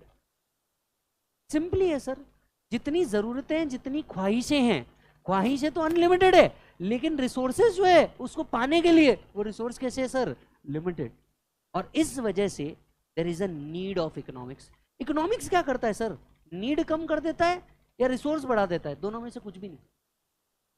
ना इकोनॉमिक्स नीड कम करता है, ना रिसोर्सेज बढ़ा देता है। इकोनॉमिक्स आपको सिर्फ हेल्प करता है कि कैसे अवेलेबल रिसोर्स को आप अपनी एग्जिस्टिंग यूज में यूज लाएं, ताकि आपकी not all but maximum want satisfy हो जाए। Not all but maximum want क्या हो जाए, सेटिस्फाई। तो ह्यूमन वांट्स आर अनलिमिटेड है सर। ह्यूमन की जो वांट्स है ये बिल्कुल अनलिमिटेड है, एक खत्म हुई नहीं दूसरी चालू हो जाती। इसे फिर से शायरी से कहना चाहूंगा, बोले इरशाद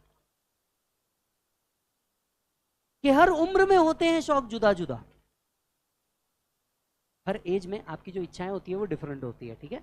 तो हर उम्र में शौक होते हैं जुदा जुदा, पहले खिलौने, फिर माशूका, फिर रुतबा, और फिर खुदा खुदा। समझा ही नहीं तुमको, सुनो। हर उम्र में शौक होते हैं जुदा जुदा। देखिए बचपन से लेके आज तक के हमारे कितने शौक चेंज हुए। पहले जब आप छोटे थे, जब मैं छोटा बच्चा था, बड़ी शरारत करता था, मेरे को क्या चाहिए था, खिलौने। हर उम्र में शौक होते हैं जुदा जुदा, पहले खिलौने। आप, मैं जब छोटे थे, हम लोग को क्या चाहिए था, खिलौने। लड़कों को भी बारबी चाहिए था, पता ही नहीं है करना क्या है।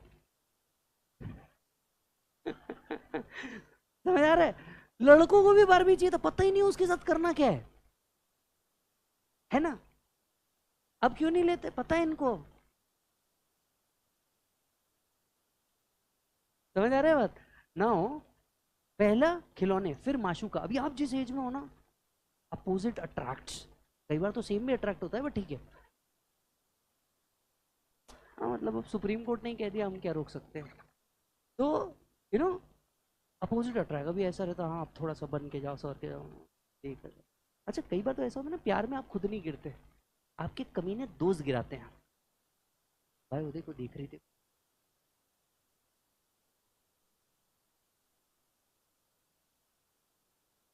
बात करोगे भाई? हाँ दूसरा, ए भाई वो अच्छी लग, भाभी। तुम्हारे साथ भी ऐसा हुआ है ना, दोस्त ही कमीने होते होते हैं ना, ऐसा है ना? हर उम्र में शौक होते हैं जुदा जुदा, पहले खिलौने, फिर माशूका, फिर रुतबा। अभी जब मैं जिस पर्टिकुलर स्टेज में आ गया, ठीक है, अब वो खत्म हो गया निब्बा निब्बी वाला। मेरे बाबू ने थाना थाया। मेरे को कोई इंटरेस्ट नहीं, बाबू अपना देख लेंगे, है ना? इतनी बड़ी वो बिना खाए खाए तो नहीं हुई। ऐसा ना, अभी मेरा खत्म हो गया। देख, my wife is also chartered accountant. Yes, तो मेरी जो वाइफ है वो भी चार्टर्ड अकाउंटेंट है, लव मैरिज ही था, डोंट वरी। यस और नो, वो प्लान था, आगे बताऊंगा कभी, ठीक है? अपने को हमेशा से पता था अपन पैसा कमाएंगे। कोई चाहिए ना जो अच्छे से संभाले, उड़ाने ही नहीं, तो चार्टर्ड अकाउंटेंट था। तो पहले खिलौने, फिर माशूका, फिर रुतबा। अब जो अपने दादाजी जिस एज में आ गए, यस, या टप्पू के दादाजी जिस एज में हैं, वो पैसे के पीछे भगते हैं, गड़ा इलेक्ट्रॉनिक्स में क्या चल रहा है ये देखते क्या नहीं, खुदा खुदा। अब सोचिए वापस से, हर उम्र में शौक होते हैं जुदा जुदा, पहले खिलौने, फिर माशूका, फिर रुतबा, और फिर खुदा खुदा। सब बोलते ये सब फालतू की बात है, जीवन अच्छे से जियो, ये करो वो करो, सब अच्छा है। लेकिन इस कहीं पे भी ना ऐसा नहीं लिखा आप अपनी इच्छाएं कम कर लो, बिकॉज ह्यूमन वांट मरते तक के कभी नहीं छूट। समझ आ रही है बात? ह्यूमन वांट मरते तक के कभी नहीं छूटती, आपको कुछ ना कुछ चाहिए ही। Yes, so human wants are unlimited, लेकिन जितनी रिसोर्स चाहिए उतने हैं कि आपके पास नहीं। इच्छा बहुत होती कि चलो अपन भी घूम के आ जाते, एक फॉरेन ट्रिप करके आते, जा सकते? क्या है इशू, रिसोर्स क्या कमी है, फाइनेंस, पैसा ही नहीं है। अच्छा कई बार तो पैसा है, दोस्त लोग को बोलते चल लोनावला ही चल के आ जाते, दोस्तों की कमी है, वो भी नहीं है हमारे पास। इस हद तक खाली बैठे हैं कि लोगों को स्नैपचैट पे बता रहे आज थर्सडे है, today is Thursday and 4 PM हो चुका है। स्नैप स्टोरी लगा, वो इतने हद तक के खाली हो गए अपन कि लोगों को हमको ये बताना पड़ा today is Thursday, today is Wednesday. बराबर है कि नहीं है? तो ह्यूमन वांट्स आर अनलिमिटेड। तो इकोनॉमिक्स क्या नीड्स कम कर देता है? नो। क्या रिसोर्सेज बढ़ा देता है? नो। इकोनॉमिक्स सिर्फ ये हेल्प करता है कि जितने रिसोर्स अवेलेबल है उसको इस तरीके से एलोकेट करो that not all want but maximum want can be satisfied. तो write down economics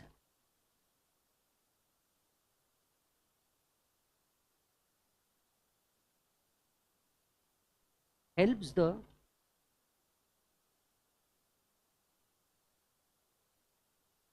organization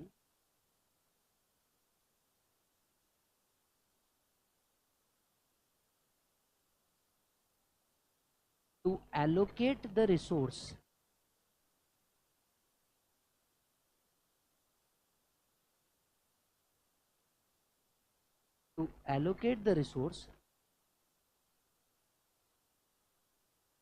in such a manner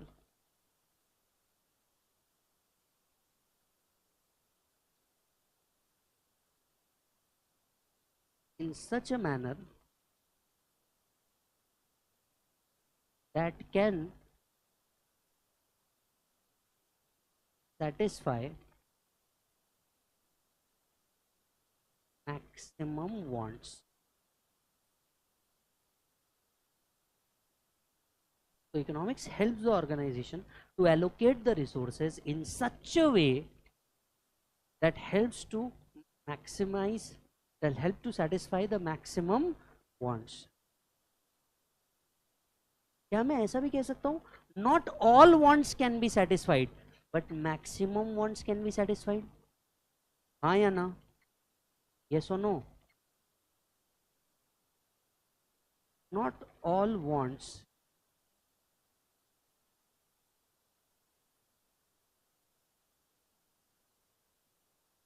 can be satisfied,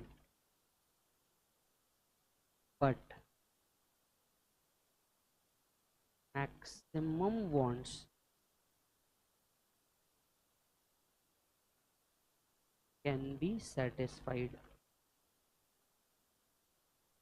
Not all wants can be satisfied, but maximum wants can be satisfied.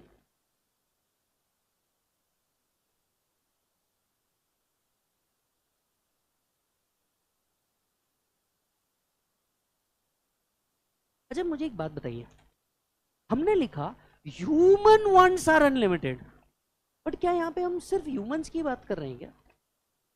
मतलब आपने जो economics पढ़ा वो सिर्फ humans के लिए पढ़ा क्या?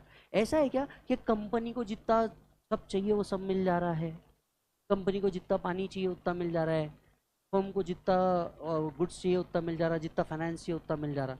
तो यहाँ पे अर्लियर ह्यूमंस लिखा हुआ सही था, लेकिन आज के मॉडर्न कॉन्टेक्स्ट के अंदर में आप मुझे बताओ, आज के मॉडर्न कॉन्टेक्स्ट के अंदर में क्या ये पैरामीटर सिर्फ ह्यूमंस तक के लिमिटेड है या almost everyone has a scared resource?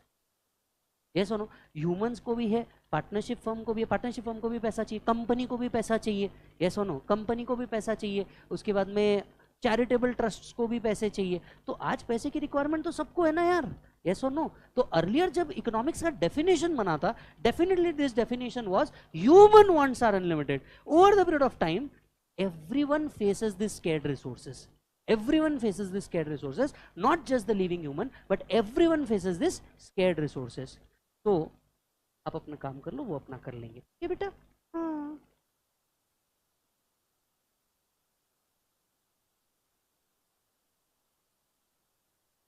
तो स्केर्ड रिसोर्स किस किस के है बताओ? Resources are scared for humans। क्या humans के लिए रिसोर्सेस scared है? yes।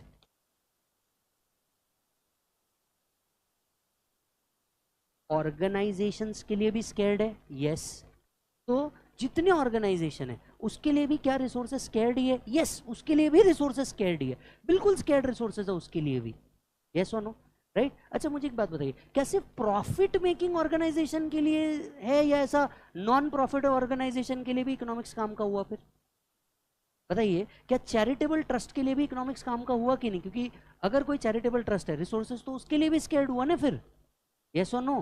तो क्या मैं ऐसा कह सकता हूं, जब मैं ऑर्गेनाइजेशन की बात कर रहा हूं, मैं यहाँ पे दो तरीके के ऑर्गेनाइजेशन की बात कर रहा हूं। पहला, प्रॉफिट मेकिंग, दूसरा नॉन प्रॉफिट मेकिंग। तो resources are scared for profit making as well as for non profit making. Yes, तो क्या मैं ऐसा भी कह सकता हूं, non profit making organization also required economics? Can you give me example? Non profit making organization also require economics. Can you give me an example?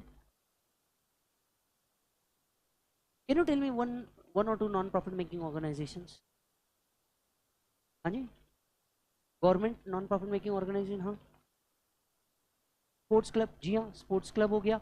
दूसरा, तिरुमली Tirupati Devasthanam trust, मंदिर, मस्जिद, गुरुद्वारा जो है, इनके जो प्लेस ऑफ वर्शिप्स है, ये भी तो सारे के सारे नॉन प्रॉफिट मेकिंग ऑर्गेनाइजेशन ही है ना। पर रिसोर्सेज का कमी तो इनको भी आता होगा। अभी देखो, मुंबई में अगर पानी है, मुंबई में पानी की कमी है, तो ऐसा है क्या कि पानी सिद्धिविनायक को मिल रहा है और बाजू के रेसिडेंट को नहीं मिल रहा होगा? ऐसा तो होगा नहीं ना। रिसोर्स तो सबके लिए ही स्केर्ड है, राइट? क्या मैं ये कह सकता हूँ नेशन के लिए भी स्केर्ड रिसोर्सेज है? नेशन के लिए भी तो रिसोर्सेज स्केर्ड ही है ना बॉस। फॉर एग्जाम्पल, दुबई में पानी है क्या? बोलो जल्दी जल्दी, दुबई में पानी है क्या?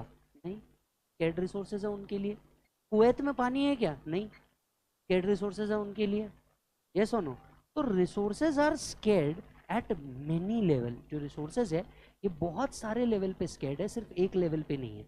और हर कंट्री के अपने एक प्रॉब्लम है। जैसे अगर आप सिंगापुर देखेंगे, राइट, तो वहाँ पे आपको वेजिटेशन बहुत ज़्यादा अच्छा नहीं है। अभी आप जापान को देखिएगा सर, हर साल जापान में आप एक न्यूज़ तो कंफर्म सुनते हैं जापान की, कि वहाँ पे कोई नेचुरल कैलेमिटी आई है। कभी फ्लड आएगा, कभी अर्थक्वेक आएगा, कभी सुनामी आएगा। रिसोर्सेज तो कमी उनके पास भी है ना सर। ऐसा no, South Africa, Pakistan, resources की कमी तो सबके पास है ना ब्रदर। तो human wants are unlimited but resources are scared. Who is the daddy of economics? हाँ, तो who is the father of economics?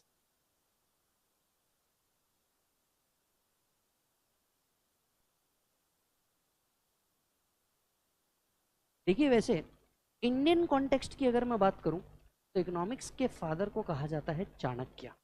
आपने नाम सुना है इनका? Yes, Chanakya is considered as the father of economics and taxation as well, right. ये सबसे पहले उन्होंने निकाला था, बट ब्रिटिश आए, उन्होंने अपना नाम लगा दिया, हमने भी मान लिया। यस, राइट ब्रदर के आने से पहले हम कई सालों से सुनते आए हैं कि भैया पुष्पक विमान कोई होता था। यस और नो, राइट। ये अब आके बता रहे 9 प्लैनेट्स थे। इंडिया में, भारत में तो ऑलमोस्ट हर बार 9 ग्रह की पूजा की जाती थी। यस, चलिए, खैर बाजू रखते हैं। Who is the father of economics? Adam Smith. Why? हाँ, बिकॉज ऑफ समथिंग। पढ़ा है यार तुमने 12th में ये, बताओ तुम्हारा। हाँ, क्या हुआ था, क्यों हुआ था? उन्होंने कुछ लिखा था ना, क्या लिखा था? बुक लिखी थी, हाँ याद आ रहा है तुमको, आ रहा है आ रहा है आ रहा है आ रहा है, हाँ बुक्स लिखी थी। फिर कौन सी बुक थी वो? Causes and wealth of nation. कौन से ईयर में लिखी थी बुक? 1776। यस और नो? अब आपको मैंने 3 स्टेप में क्यों पूछा? Every line is an MCQ.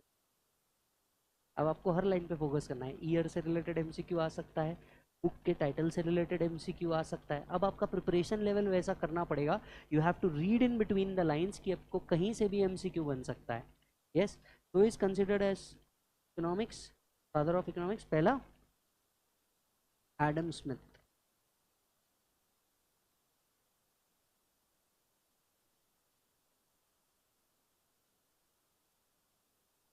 तो Adam Smith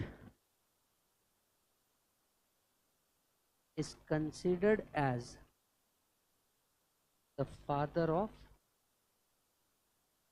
economics.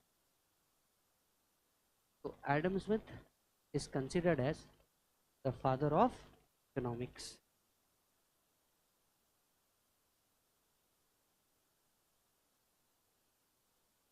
In the year 1776,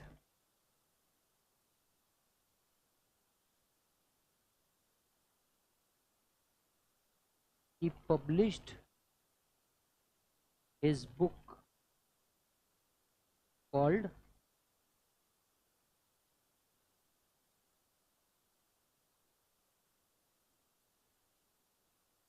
Causes and Nature of Wealth of Nation.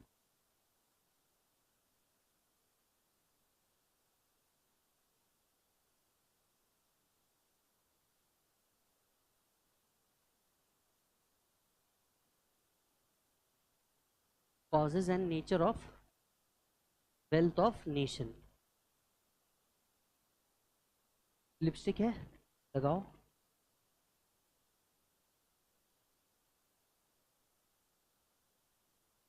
Highlighter is called as lipstick in our course. Otherwise time नहीं मिलता. लिपस्टिक लगाओ. पहला Adam Smith 1776, Causes and Nature of Wealth of Nation. Causes and Nature of Wealth of Nation.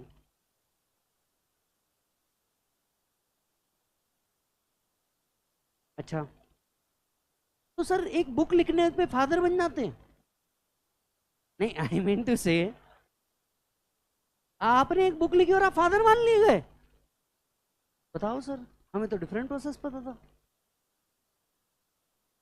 Father क्यों माना गया? भाई कुछ तो होगा इस बुक में ऐसा जिसने इनको फादर बनाया. एनीवन? तुमने तुमने इकोनॉमिक्स पढ़ा है ना रे? वेल्थ वेल्थ ओरिएंटेड डेफिनेशन दिया था. ओके, और तुम भी कुछ बोलेगा रे? कब खून खोलेगा तुम्हारा? Law of demand and supply दिया था, वो एडम स्मिथ ने दिया था. काहे ऐसा कर रही हैं देवी जी आप? हाँ, अल्फ्रेड मार्शल बुरा मान जाता है इनके चक्कर में जबरदस्ती. बताइए सर, मैं बताऊं? चाय पिलाओगे? हाँ या हाँ? हाँ तो सुनो, देखिए होता क्या है, इसके पहले तक के, इस बुक के आने से पहले तक के, ऐसा नहीं है कि यही अकेले थे. जैसे हम बात करते ना, फ्रीडम फाइटर में अकेले महात्मा गांधी जी ही नहीं थे. बहुत लोगों ने अपनी लाइफ सेक्रीफाइस किया, नोन अननोन बहुत लोगों ने अपनी लाइफ सेक्रीफाइस किया. पर उन्हीं को महात्मा की पदवी क्यों मिली? महात्मा गांधी उन्हीं को क्यों मिली? Now let us understand few things जहाँ पे आपने ब्रॉड सोचना है. देखिए इसके पहले भी, मतलब एडम स्मिथ के आने से पहले भी ना बहुत सारे इकोनॉमिस्ट थे और उनके बाद भी बहुत सारे इकोनॉमिस्ट थे. लेकिन इसके पहले के जितने इकोनॉमिस्ट थे, इंक्लूडिंग द चाणक्य जी, इन्होंने जब भी इकोनॉमिक्स के बारे में बात करी या रिसोर्स एलोकेशन के बारे में बात करी, इन्होंने सिर्फ एक किंगडम, एक राज्य, एक पर्टिकुलर टेरिटरी तक की बात करी. मतलब चाणक्य जी ने हमेशा अशोक का किंगडम कैसा होगा, उसका रनिंग कैसा होना चाहिए, उसका एडमिनिस्ट्रेशन कैसा होना चाहिए, उसका वर्किंग कैसा होना चाहिए, सिर्फ और सिर्फ और सिर्फ इसी के ऊपर बात करी. यस, यानी देयर विजन और maybe their kingdom was limited to a particular territory. अब इसके पहले हो ये रहा था कि जितने भी इकोनॉमिस्ट थे, everyone was talking about their personal source of income. तो कोई इंडिविजुअल था तो वो सिर्फ अपने इकोनॉमिक्स पे ध्यान देता था, कोई कंपनी थी तो वो सिर्फ अपने इकोनॉमिक्स पे ध्यान देती थी, कोई किंगडम था तो वो सिर्फ अपने इकोनॉमिक्स पे ध्यान देता था. लेकिन इस बुक का टाइटल पढ़िए आप, क्या लिखा है? He was the one who created the economics for the purpose of a nation. समझ में आ रही बात? तो ये वो था जिसने क्या किया, इसने इंडिविजुअल इकोनॉमिक्स की बात नहीं करी, इसने एक फर्म के इकोनॉमिक्स की बात नहीं करी. He talked about the economics of the whole nation. उन्होंने नेशन के एंगल से इकोनॉमिक्स को देखना चालू किया और फिर इनको ये पदवी मिली that he will be considered as the father of economics. Are you getting the point? Yes. लेकिन इनके बनने से पहले क्या इकोनॉमिक्स कोई सेपरेट स्टडी या ब्रांच नहीं था? Answer is no. इसके पहले वो एक स्टडी नहीं माना जाता था. उसके पहले तक के, that is till 19th century रफली, economics was a part of political economics. तो इकोनॉमिक्स को एज अ सेपरेट सब्जेक्ट नहीं पढ़ा जाता था, इसे पॉलिटिक्स के साथ ही पढ़ा जाता था. टिल 19th सेंचुरी इसे पॉलिटिक्स के साथ ही पढ़ा जाता था. और इस बुक के बाद एक सेपरेट स्ट्रीम चालू हुई. जैसे मैं आपको समझाता हूँ, आप उस एरा में हैं तो आप बहुत ईजिली समझ पाएंगे. अभी मुझे एक बात बताइए, कंटेंट क्रिएटर बनने के लिए क्या आज कोई स्पेसिफिक डिग्री है? कोई कॉलेज का ये कंटेंट क्रिएटर बनना है सुनो, तो तौबा तौबा करने के लिए आपके पास विकी कौशल एकेडमी से ही अप्रूवल सर्टिफिकेट चाहिए, ऐसा कुछ है अभी? Yes, right.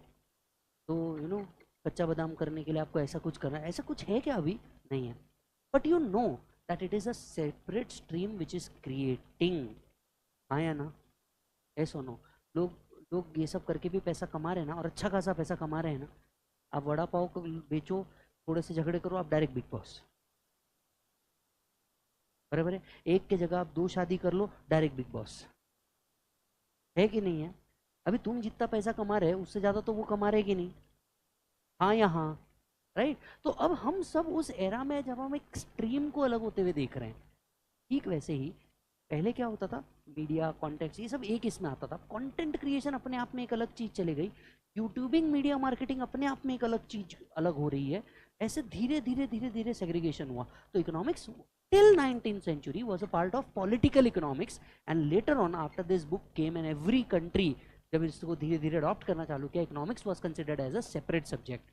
Let me give you the MCQ which has been asked for multiple time.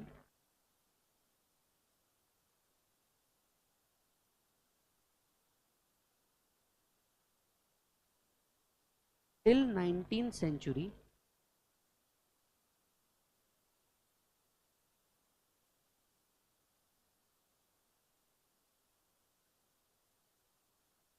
till 19th century, economic was a part of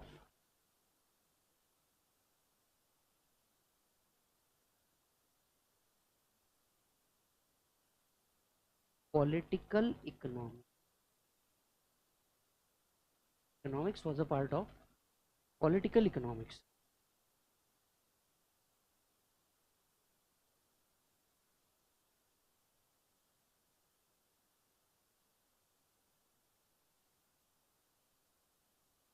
Is that done? अच्छा जी।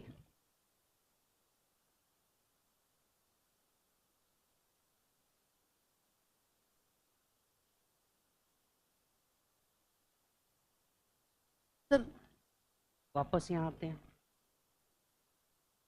आपने कहा human wants are unlimited but resources are scared. ठीक है sir, क्या आप मुझे बता सकते हैं वांट्स कितने प्रकार की होती है? एनीवन? वांट्स, क्योंकि देखो यहां से हमें एक और वर्ड मिला, वांट। यहां से हमें एक और वर्ड मिला, क्या बेटा? वांट। तो तोड़ के पढ़ते हैं, थोड़ा डीप में पढ़ते हैं। कौन सी वांट है यार? ऐसी कौन सी जरूरत है जो पूरी नहीं हो रही? ऐसी कौन सी वांट है जो पूरी नहीं हो रही? याद करो, आपने पढ़ा है 3 तरीके की वांट्स होती है। हाँ, पहला होता है नेसेसिटी, दूसरा होता है कंफर्ट्स, और तीसरा होता है लग्जरी। तो यस सर, 3 तरीके के पार्ट होते हैं, 3 तरीके के वांट्स होते हैं। पहला होता है नेसेसिटी,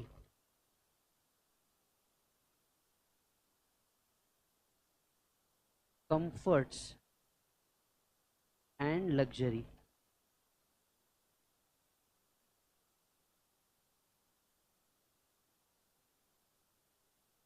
सर नेसेसिटी क्या है सर? रोटी, कपड़ा, मकान, इंटरनेट, एक दोस्त जो लिंक भेज दे। आज की बेसिक नेसेसिटी तो इतनी है ना। ऐसा नो, वो बचपन में होता था रोटी कपड़ा मकान। नहीं नहीं नहीं, आज इंटरनेट भी जरूरी है। हाँ या हाँ? ऐसा नो, आपका मोबाइल आपसे कोई छीन के देख ले, आप परेशान हो जाएंगे आधे घंटे में। और घर वाले कोई छीन ले तो बहुत ज्यादा परेशान हो जाएंगे। इमेजिन आपका बापू ने बोला 2 दिन तेरा फोन मेरे पास रहेगा। समझ रहे हो तुम?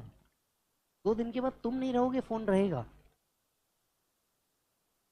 तो नेसेसिटी इसके अंदर में आ गया। देखिए पहले जो शायद कंफर्ट्स या लग्जरीज होते थे ना, आज के टाइम पे वो नेसेसिटी हो गया। Let me give an example, two wheeler. पहले के टाइम पे two wheelers was considered as luxury, right? आज two wheelers are called as necessity. पहले के टाइम पे किसी के पास एक फोन होता था तो आप बोलते थे कि हाँ भाई क्या है, यू नो, लग्जरी है। किसी के पास एक हाथ एप्पल रहता तो वो बोलता था भाई चल लग्जरी है, राइट? आज क्या बन गया? नेसेसिटी। आज आपके पास ये क्या बन गई? नेसेसिटी। कि भैया एक फ़ोन जो है ये बच्चों के लिए है, राइट? एक फ़ोन खुद के लिए है। मैं मेरे ही बच्चे की बात कर रहा था। दूसरा है कंफर्ट्स। दूसरा है कंफर्ट्स। अब ये कंफर्ट्स क्या होता है? दूसरा है कंफर्ट्स। कंफर्ट्स क्या होता है? ये कंफर्ट्स वो चीज है जो आपकी लाइफ कंफर्टेबल बनाता है। इसकी जरूरत नहीं है आपको, पर ये कंफर्टेबल बनाता है आपकी लाइफ को। अज्यूम कीजिए, ठीक है भाई, तेरा नाम क्या है? हाँ, श्रीवर्धन। तो अपना ये भाई श्री, श्री चलेगा ना? हाँ ठीक है। अपना ये भाई श्री की शादी हुई। इमेजिन करना, अपने भाई श्री की शादी हुई, ये गया होम सेंटर, बोले घर के लिए कुछ चीजें लेके आनी है। इसको वहां पे मस्त बेड दिखा, बेड के ऊपर ये ना अंडरस्टैंड। अब मुझे एक बात बताओ, ऐसा कुछ है क्या कि बेड के बगैर ये सो नहीं पाएगा? ऐसा कुछ है क्या कि बेड के बगैर ये सो नहीं पाएगा? नहीं। पर बेड से कंफर्ट आएगा? यस और नो? अरे भाई, नींद अच्छी होगी तो दूसरे दिन काम पे अच्छे से जाएगा ना भाई। तो अब मुझे एक बात बताइए, ऐसी बहुत सारी चीज है जिसकी जरूरत हमें बिल्कुल नहीं है, ये हमारे कंफर्ट्स है। यस, अभी मुझे एक बात बताओ, प्रैक्टिकली एक चप्पल और एक जूते में हमारा काम हो सकता है। बस ऐसा ही है क्या कि हमारे पास एक चप्पल और एक ही जूता है? नहीं। डिफरेंट ओकेजन्स के लिए हमारे पास डिफरेंट क्लोथ्स है। That is nothing but comforts. That is nothing but comfort. हमारे पास अलग अलग, एक से ज़्यादा बैग है, एक से ज़्यादा पेन है, एक से ज़्यादा प्रॉपर्टीज हम लोग होल्ड करके रखते हैं, एक से ज़्यादा डेस्टिनेशन हमारे इसमें, एक से ज़्यादा आईवेयर्स हमारे पास है, बेल्ट हमारे पास है। It is nothing but a comforts. हमारे को नेसेसिटी नहीं है उन सब चीज़ों की, but it makes our life more comfortable. Are you getting the point? और तीसरा होता है luxury, superfluous thing, yes, which are expensive in nature, right? अब कई लोगों के लिए लग्जरी ही नेसेसिटी है, कई लोगों के लिए लग्जरी ही क्या है?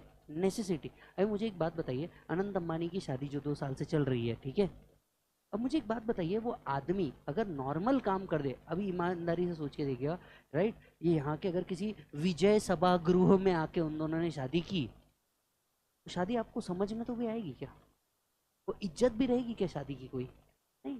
डेफिनेटली दैट पर्सन के लिए ये पार्ट लग्जरी नहीं, नेसेसिटी है। तो कुछ लोगों के लिए, अभी मुझे एक बात बताइए, सलमान भाई के लिए, बराबर है, सलमान भाई के लिए सिक्योरिटी लग्जरी है या नेसेसिटी है? नेसेसिटी है। तुम्हारे लिए लग्जरी है। तो क्या मैं कह सकता हूँ नेसेसिटी और luxury also depend upon person to person? Yes. Ananya Pandey बेचारी इतना स्ट्रगल कर रही है, समझ आ रही है बात, राइट? अभी औरी के लिए, सुना है ना ये कैरेक्टर आपने?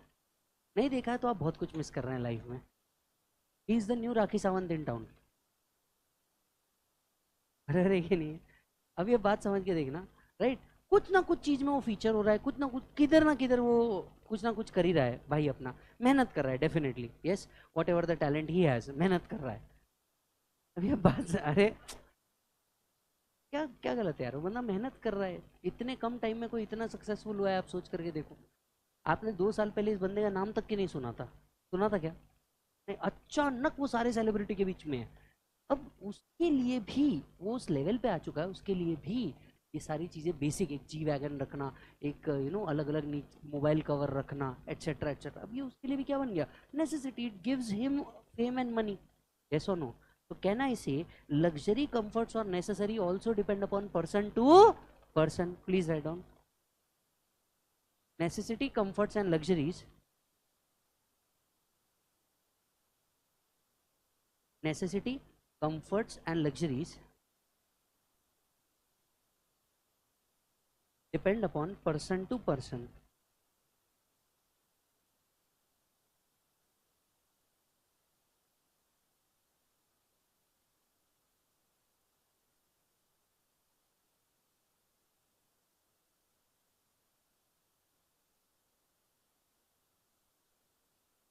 Yes, तो क्या मैं कह सकता हूँ, what may be luxury to one may not be luxury to another? Yes or no? Right?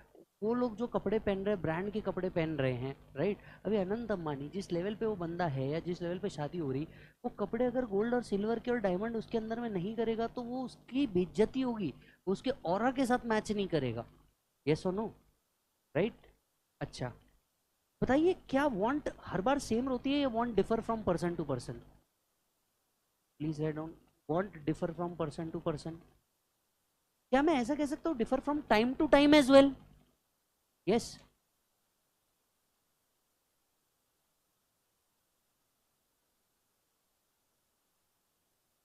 want differ from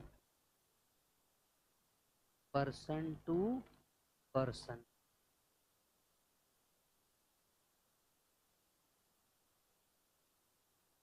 Want depend upon person to person and time to time. Want differ from person to person and time to time. अच्छा, तो मुझे एक बात बताइए,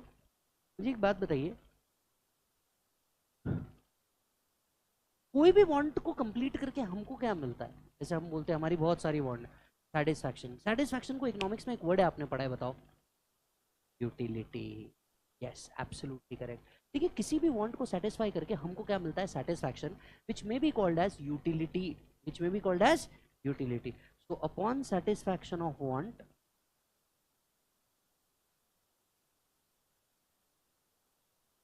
upon satisfaction of want,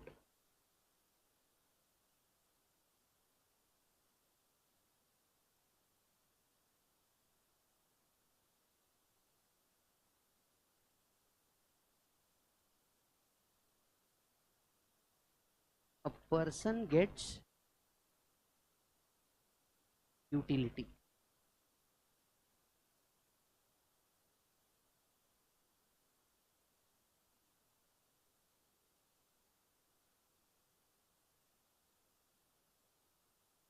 So upon satisfaction of want, a person gets utility. चलिए utility word को पकड़ते हैं, थोड़ा सा और आगे चलते हैं। Utility, what do you mean by utility?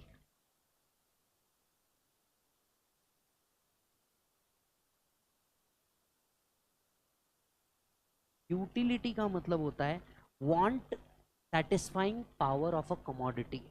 Utility का मतलब क्या होता है? Want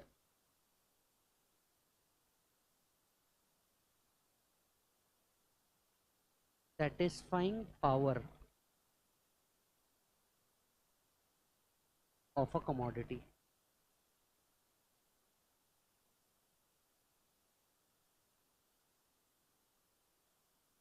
So utility is called as want satisfying power of a commodity. मुझे एक बात बताइए, is utility the satisfaction or anticipated satisfaction? मैं ये सवाल बहुत ईमानदारी से पूछ रहा हूँ, ये कई बार एमसीक्यू में पूछा गया है। इज यूटिलिटी अ सेटिस्फैक्शन और एंटीसिपेटेड सेटिस्फैक्शन? अब मैं एंटीसिपेटेड क्यों कह रहा हूँ? एंटीसिपेटेड का मतलब कि जरूरी नहीं वो प्रोडक्ट को कंज्यूम करके हमको सेटिस्फैक्शन मिल ही जाए। यस और no?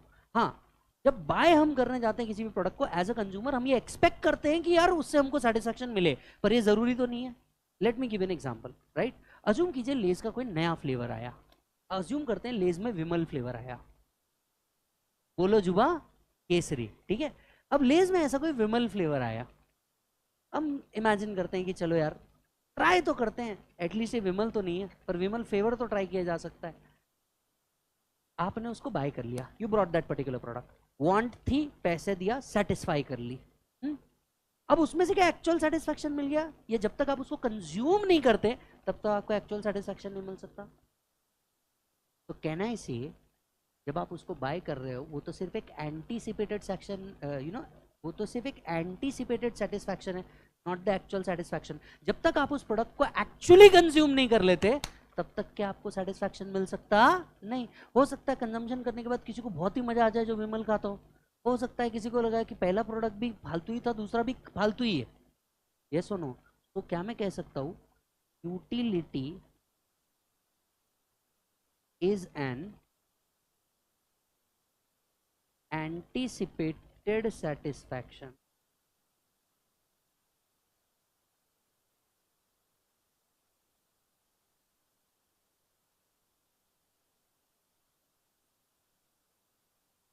Utility is an anticipated satisfaction, and on consumption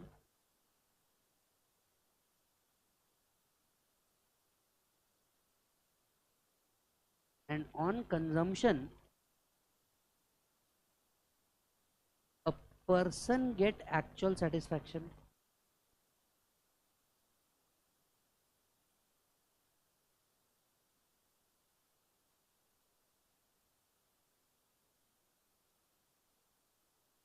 and on consumption a person get actual satisfaction.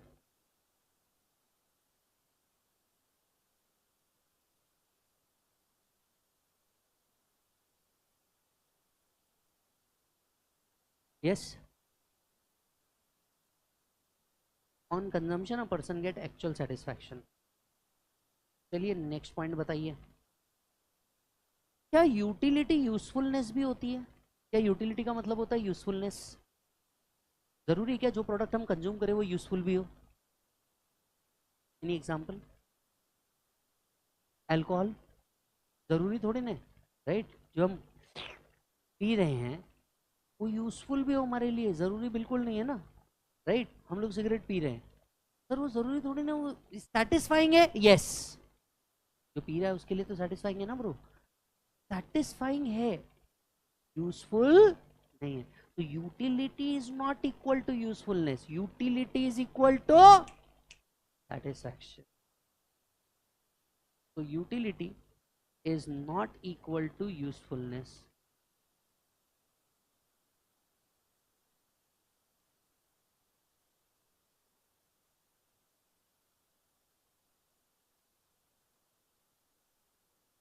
उसी के आगे लिखिए, a product may have utility, a product may have utility even without usefulness. A product may have utility even without usefulness.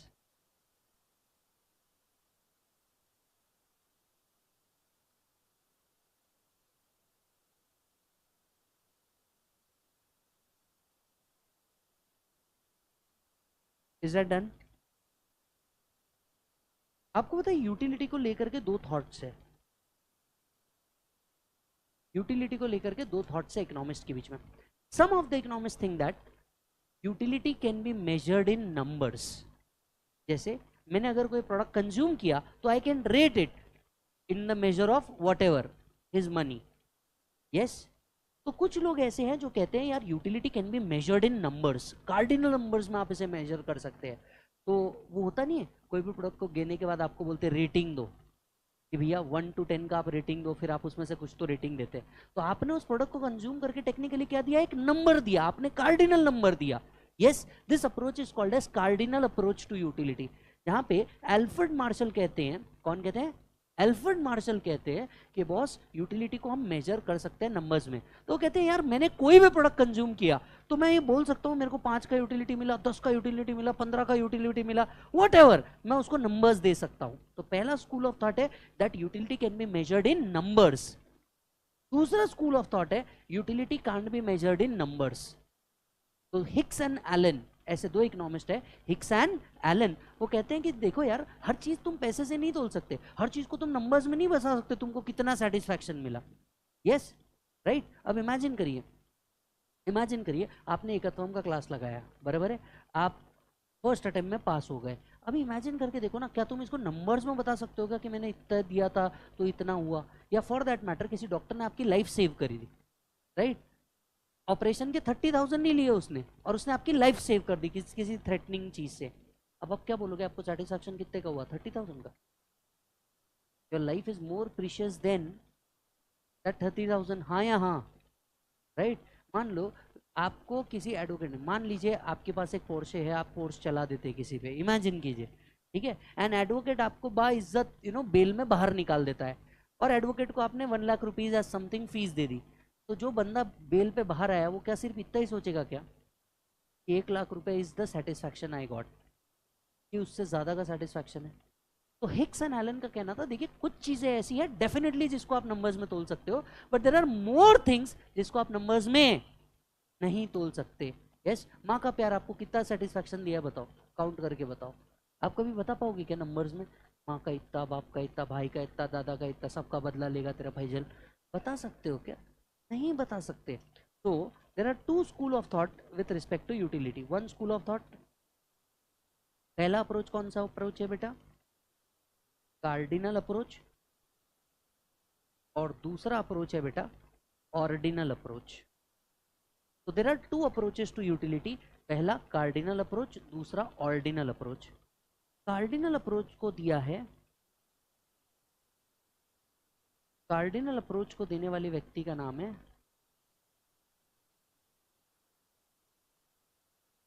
Alfred Marshall, और ordinal approach को देने वाले व्यक्ति का नाम है Hicks and Elon.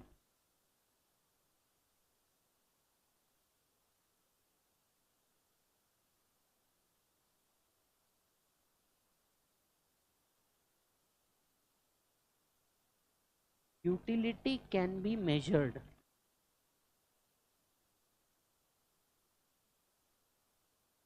in cardinal numbers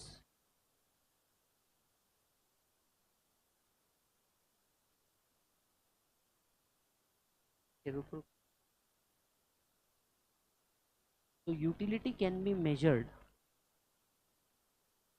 in cardinal numbers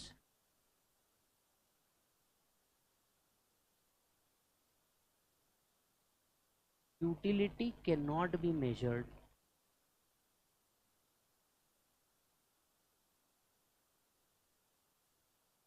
in numbers.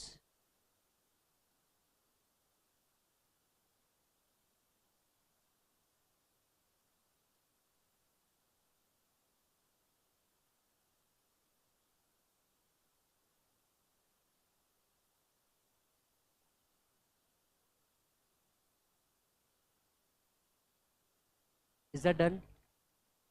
चलिए एक बार फटाक से रिवाइज कर लेते हैं हम लोगों ने आज क्या पढ़ा। सबसे पहले हमने चालू किया, ये आपका इको कितने पार्ट में डिवाइडेड है? दो, पहला माइक्रो, दूसरा मैक्रो।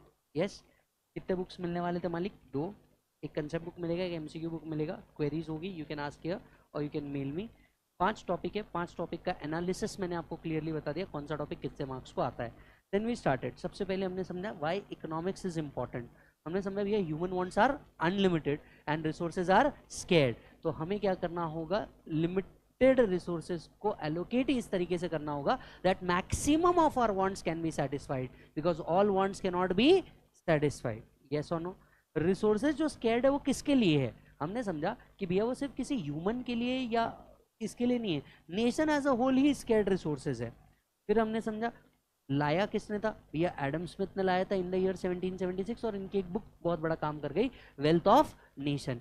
अब आप बोलोगे कि sir wealth of nation, right, इस बुक ने क्या अलग किया? इन्होंने सिर्फ इंडिविजुअल इकोनॉमिक्स के ऊपर फोकस नहीं किया, किंगडम इकोनॉमिक्स के ऊपर फोकस नहीं किया, इन्होंने नेशनल इकोनॉमिक्स के ऊपर फोकस किया, और इसीलिए इन्हें फादर कहा जाता है।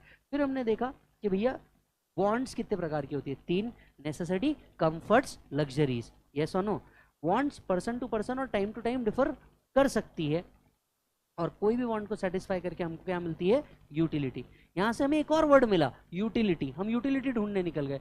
इज यूटिलिटी सेटिस्फैक्शन और एंटीसिपेटेड सेटिस्फैक्शन?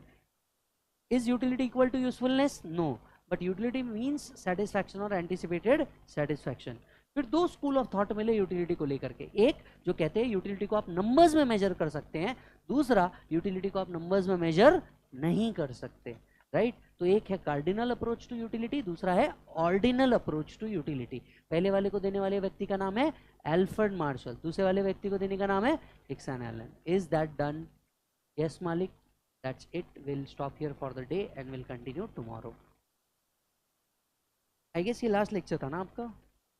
इसके बाद है कितने बजे है? 4:15 को है ना नेक्स्ट लेक्चर, कि 4:30 को है? 4:15 को है ना? Then have a break, little break, and see you after the break. Bye बोलो।